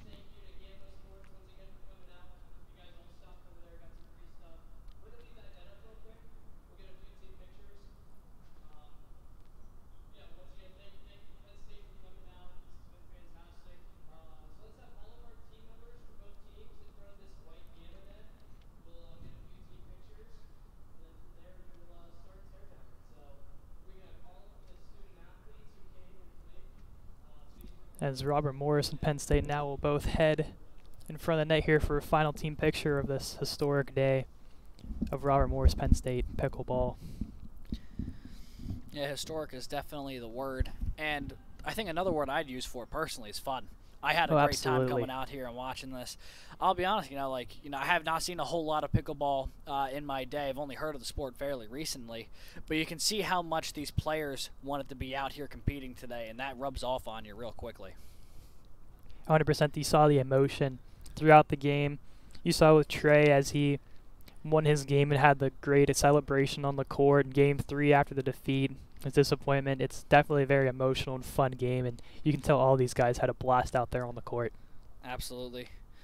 All the guys from the Penn State team and all the guys and girls from RMU definitely put up a fair bit of fun out here today for all the spectators who came out to watch. So once again, thanks to Gamma for coming out and helping support this event and the program. Big shout out to Penn State for making the trip out here to the North Athletic Complex today. And, big shout out to the RMU pickleball team, as this is probably the first of many events for them. Yeah, it definitely is. I hope we get to do another one here in the near future. Hopefully some more teams will come up here, maybe West Virginia or Ohio State, possibly NC State. Maybe these guys get to go down to North Carolina, South Carolina for a winter game. Absolutely. Enjoy themselves for a little bit. Take a little bit of a team trip. I know Club Baseball regularly does a spring training trip to Florida to play some of the Florida schools down there. So it looks like they're just taking some team pictures now. Quite a crew out there, I'd say. Yeah, definitely quite a crew. A lot of potential for all of these players, and I think it's only up for here for this great pickleball club. And great job as well to Penn State. They're very, very humble and respect. Pickleball team showed a lot of passion and a lot of sportsmanship. Especially, Absolutely. I'll give credit to Ali Balo quite a few times for helping some of these guys out with rules and definitely just being a very fair player when the score is wrong. So for both teams, I think it was very, very good sportsmanship and very good play. Absolutely, and it looks like they're going to get a bit of a group shot here, which is always a nice sign of respect between two teams. You see sports like hockey where they have the handshake line. Maybe not a handshake line here, but a nice group picture to commemorate it for a sport that's very much on the rise. Probably is going to be going a long way for future growth of not just the sport, but also both of these teams. Yeah, absolutely. And this is a picture I think they'll all remember for probably the rest of their lives, like Tucci says in his introductions. Sometimes I joke with Tucci that when you hear that everyone who comes out here is an inspiration, and days like today is where I absolutely agree with him, because none of this existed even 4 months ago, or maybe that's a little too short. I think Bramball and Schweitzer started talking about it in the spring this year, but I can't imagine any one of them would have expected how quickly this has all come together to go from just starting the team to having official matches against other schools this quickly. Yeah, absolutely. I think it's quite impressive how far they have come along, and once again, quite impressive with Schweitzer and Bombra of how far and how much work they've put in to put this all together, and a huge thank you to them as well for probably on behalf of ourselves and for the rest of the players, both from Penn State and Robert Morris, to putting this all together. As we'll wrap it up here from the North Athletic Complex here in Moon Township, Robert Morris, Pennsylvania. Penn State Colonials taking down Robert Morris in pickleball. Total score of 19-3. Thank you guys for tuning in. You know what, Caden? I'm glad you've bookended this with not only starting with saying Penn State Colonials, but ending it with Penn State Colonials. I don't know why that's in the back of my mind. Penn State Nittany Lions. Yeah, doesn't matter now. Penn State taking the win here over RMU today. I'm just giving Caden a bit of a hard time. He did a great job calling the game today, as he does with both our club hockey and with pickleball here. So we'll be signing off from the North Athletic Complex here. I've been Alex Gagnon alongside Caden McCrory. Andrew Keel behind the computer doing a great job. So, yep, you all have a great rest of your day, and thanks for tuning in to RMU Club Pickleball here at RMU Rec Sports on Twitch.